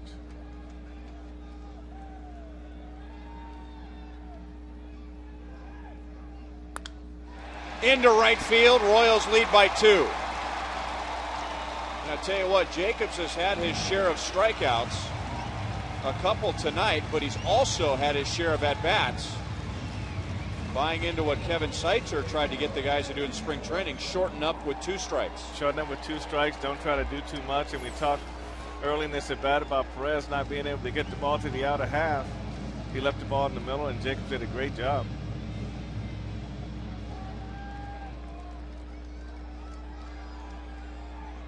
So Jacobs gets a big hit to Jesus, a big hit, stretching that double into a triple. And the inning isn't over. 1 out, 2 on for Alex Gordon, who's as happy as anyone that Carl Pavano is no longer on the mound. Pavano struck him out 3 times. Pavano did strike out 8 in his 6 innings.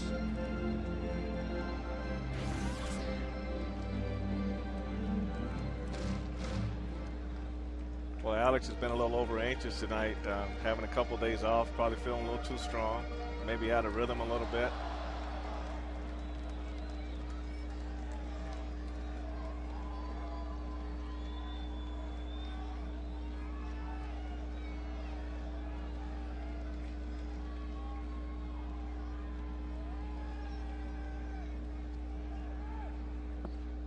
Two and 0.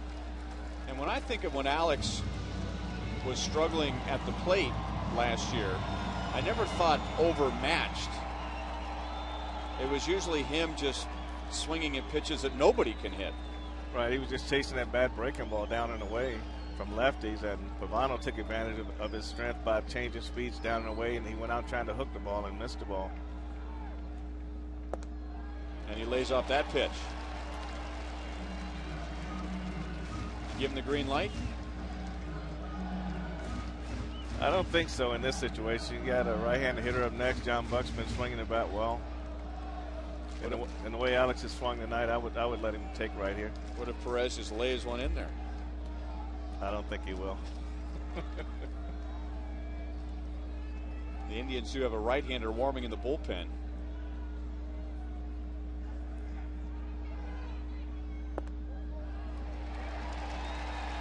Four-pitch walk, and they're loaded up for John Buck.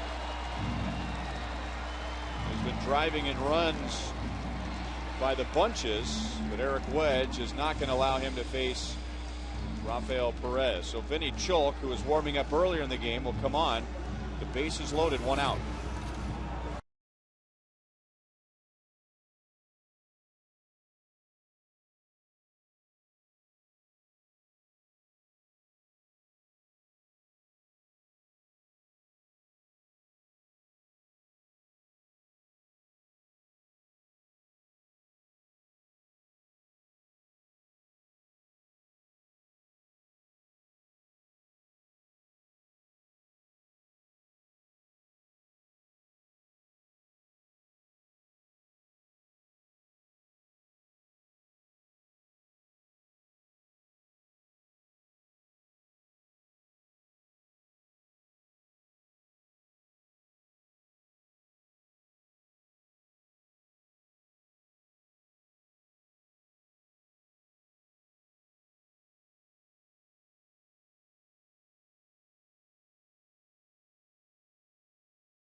3. They've added a run in the bottom of the 8th inning, and now with the bases loaded, 1 out, John Buck coming up with a very productive homestand, especially with the extra bases. Well, he's gotten this pitch, and he's really driven the ball.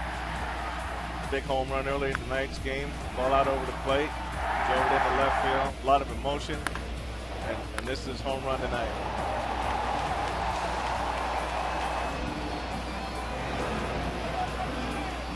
David DeJesus opened the inning with a triple. And with 1 out after an intentional walk to Billy Butler, Mike Jacobs down in the count, 1-2.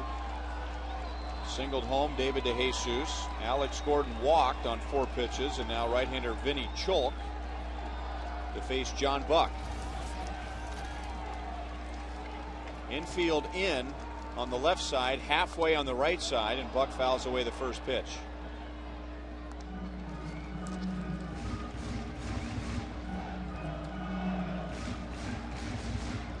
Buck, Jacobs, and Gordon.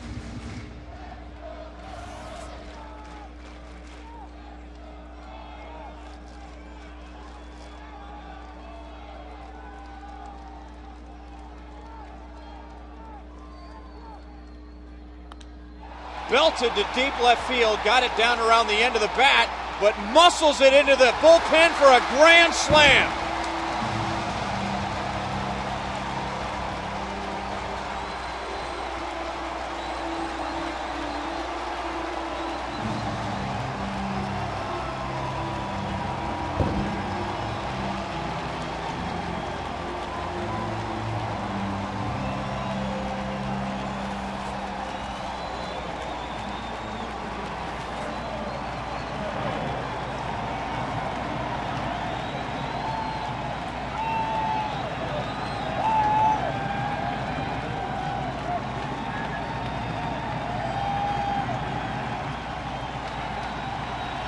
Five-run 8th inning for the Royals, and the fans want John Buck to come out for a curtain call.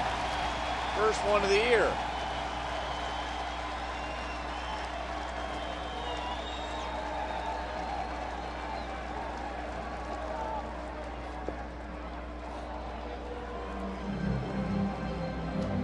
Five RBIs and 2 home runs for John Buck. That puts the Royals in front by 6. It also means the Royals shouldn't have to use Joakim Soria. That's true.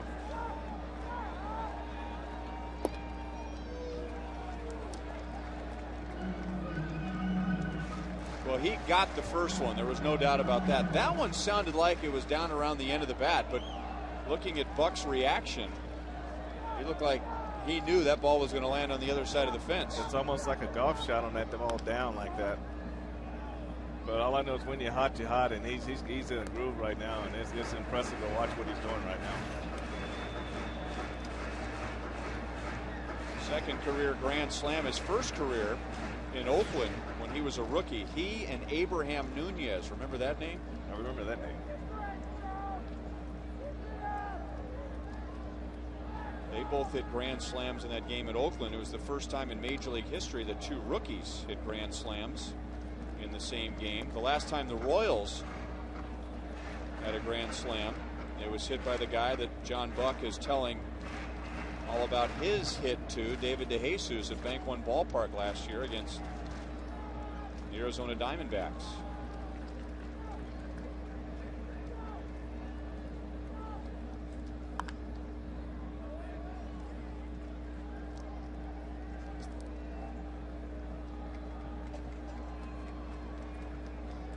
Buck ties a career high with 5 RBIs. Back in 04, he had 5 RBIs against the Yankees, and now Doug Wechter getting ready for the top of the 9th inning.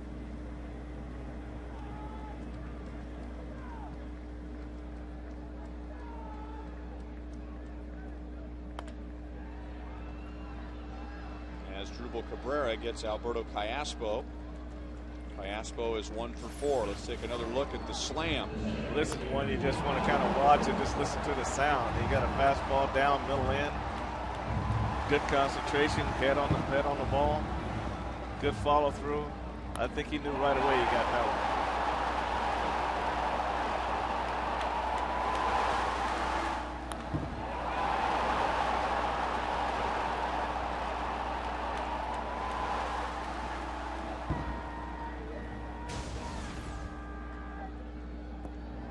Ball one on Coco Crisp. 1 for 3 with a walk, run scored, and an RBI.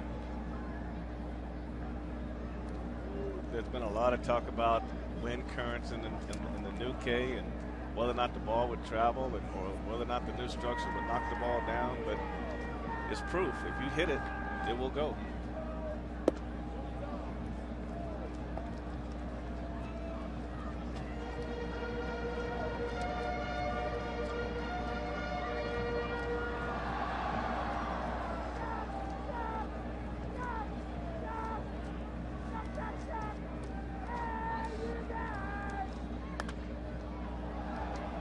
Coco. First Major League Grand Slam, mentioned in Oakland in '04. Hit it off of Jairo Garcia, who was later to be discovered as Santiago Casilla. And then Abraham Nunez hit a Grand Slam in the same game against Mark Mulder. That was the first time the Royals ever had 2 slams in one game, and again it was the first 2 rookie Grand Slam game.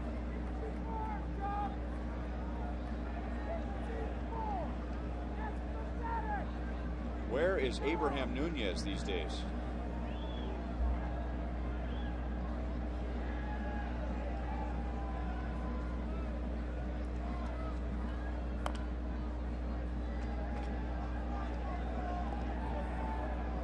Two in the third, 2 in the fifth, 5 in the 8th. Royals had already added to their lead. Mike Jacobs clutch 2-strike hit to get David DeJesus to the plate. That gave the Royals a 5-3 lead, and then John Buck with the big cushion, the grand slam. 3-2 on Coco.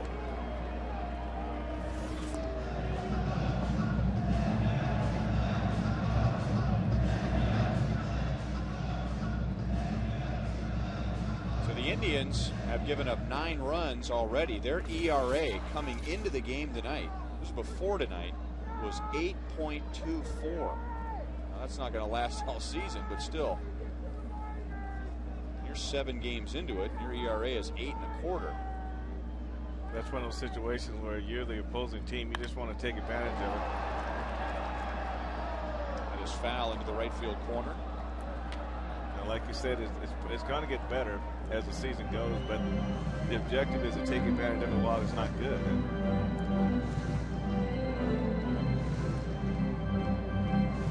Indians have allowed 13 home runs in their first 8 games. And this is a big boost for the Royals offense, who are down near the bottom in several offensive categories. And they've done a real good job tonight of really staying in the middle of the field. And they hit a lot of line drives and just pretty much took what Pavano gave them. Perez came in and took advantage of what he was given. So they try to force the issue on pretty much anything today. Quality at bat for Coco Crisp. Carl Pavano in 6 innings. He is still the pitcher of record. And if the Royals hang on, he'll take the loss. But he didn't walk anyone in his 6 innings. Since he has left, the Indians have walked 4. That's in less than 2 innings. 2 of the 4 have come around to score.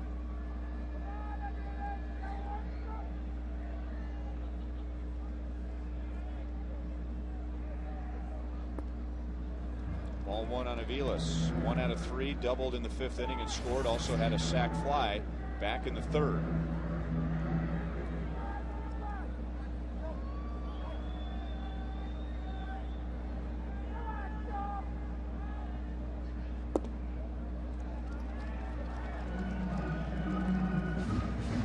It's still early in the season, and the Royals declared before last year was even over and talked about it again all during the offseason that Miguel Olivo was the starting catcher. Now, they didn't say he was the everyday catcher, but just the starting catcher.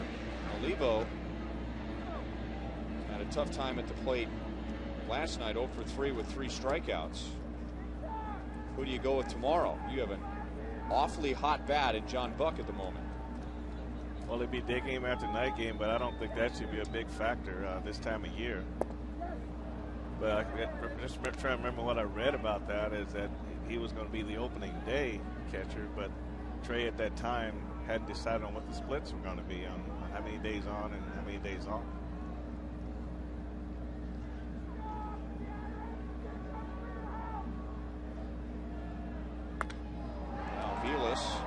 Into left field, and Ben Francisco puts an end to the inning. The Royals get 5-4 on this swing from John Buck. A 6-run lead going into the 9th inning.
Buck with his 5 RBIs back there, hoping to end it here in the top of the 9th inning. Royals by 6.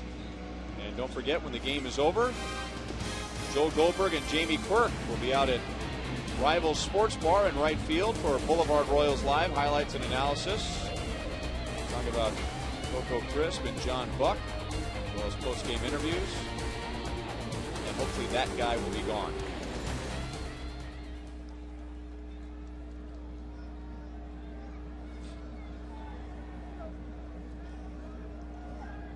Doug Wechter comes on for the 9th inning. He'll get Ben Francisco, Kelly Shopik, and Trevor Crow. That was Saturday against the Yankees, 2 scoreless innings.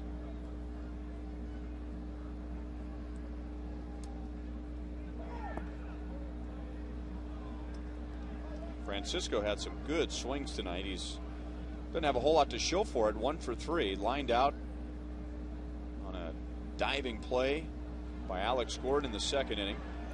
Solid base hit to left in the 5th, and then reached on a fielder's choice in the 6th. But right before that, hit a long drive to left field that just hooked outside the foul pole. He showed quick hands on that ball, middle end, out over the plate.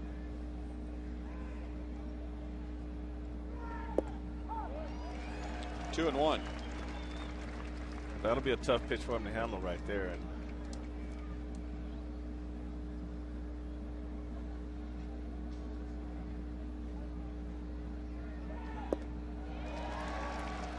mentioned last night that the Indians' strength, or at least where they had the most depth during the offseason, was in the outfield. And a couple of guys that appeared to be even, Franklin Gutierrez and Ben Francisco, and the Indians traded away Gutierrez, opening the door for more playing time for Ben Francisco. And you might remember a couple of years ago when the Royals were getting ready to trade Octavio Dotel, one of the rumors was him going to the Indians, and the Royals trying to get either Franklin Gutierrez or Ben Francisco. Francisco's down, 10th strikeout for the Royals pitching staff tonight. Instead, the Royals traded Dotel to the Braves for Kyle Davies. Well, Wechter makes a good pitch right here on the inside corner and just froze him. With his swing, I'm kind of surprised that he would take that pitch on the inner half. But those two, that fastball on the outside corner and that slider on the outside corner, kind of got him leaning out there, and he just sneaked the fastball right on the inside corner. When a hitter takes a fastball down the middle for a called third strike, that usually doesn't mean they didn't read it well. It means they were expecting something else. They were looking breaking ball or looking away for something. That's why when you're pitching both sides of the plate, you can set hitters up. But when you can't, then that's when you're in trouble. Is there any worse feeling than taking a called third strike on a fastball? No. Especially when it's to your power. Shopik 1 out of 3. That goes back to what you said last night about the first 2 strikes are yours and the third strike is for the team. So when you don't open your zone up with 2 strikes just to put the ball in play, you can hurt yourself and your team. Indians with a base runner in the 9th. Shopik with his second hit.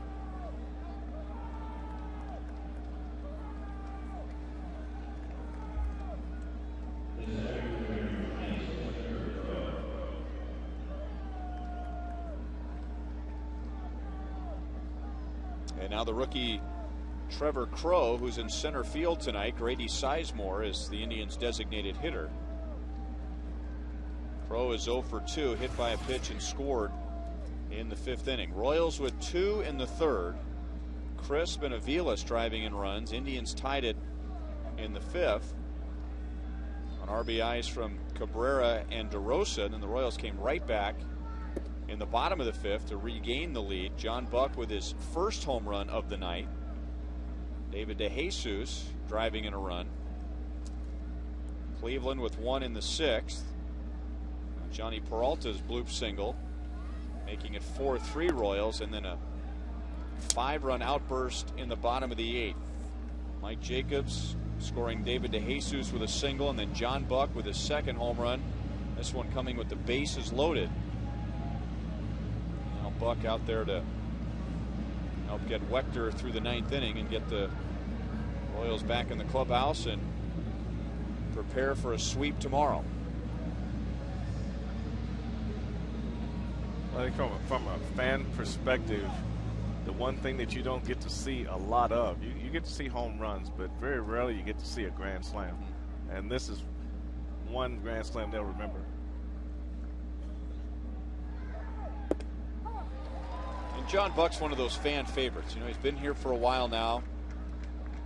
A good guy, great sense of humor, and I don't think most fans argued with the Royals' decision to make Miguel Olivo the opening day catcher, but you also get the feeling there's a lot of fans pulling for John Buck. I would think so, and based on really how John played last year and how Olivo played, you can see why the Royals did what they did. But I think it's still just competition, and I think that's a good thing for your ball club.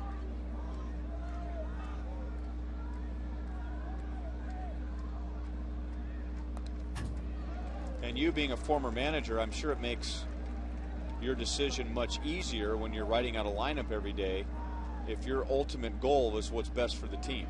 I think that's how you always have to think, unless you got a guy that's very well established and he's been doing it over a period of years, then you may think differently. But when it's sort of like competition going into spring training throughout the year, I think by the end everybody will get what they need. But I think you just got to ride the hot hand when you got it. Second strikeout of the inning for Wechter, and that's 11 tonight for the Royals, adding to their American and Major League lead.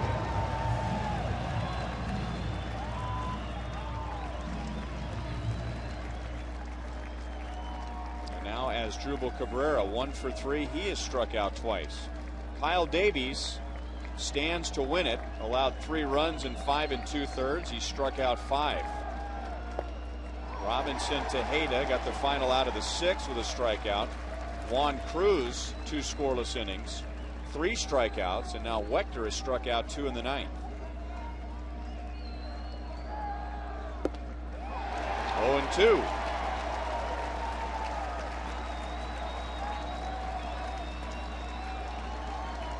I bet right now all these fans on their feet, they're probably not as cold as they were 3 or 4 innings ago.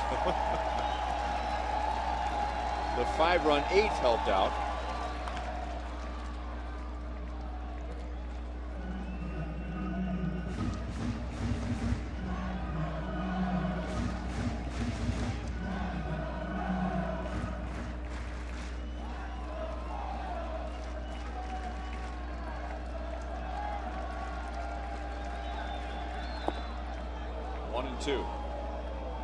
Tomorrow afternoon, Sidney Ponson for the Royals. Jeremy Sowers just called up from AAA for the Indians. First pitch at 1:10. Royals live. Joel Goldberg and Jamie Quirk at 12:30. Hyaspo diving play, no play. So still playing hard with a 6-run lead in the 9th inning. And now 2 on for Grady Sizemore. Alberto did everything he could to make this play right here, but with the Royals not holding a runner at first base, he got a great jump, and he had no play at second or first base.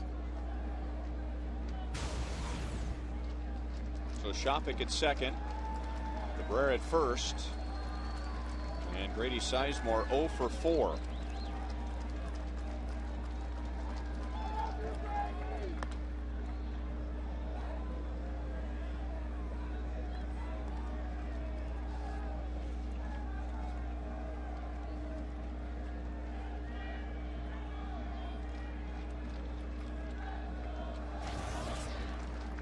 Sizemore 1 for 3 against Doug Wechter before tonight. That 1 hit was a home run.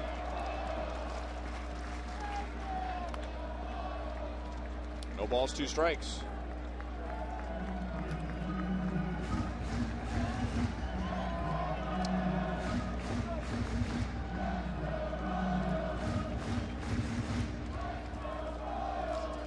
Trey Hillman 1 strike away from beginning the year with a 5-3 record.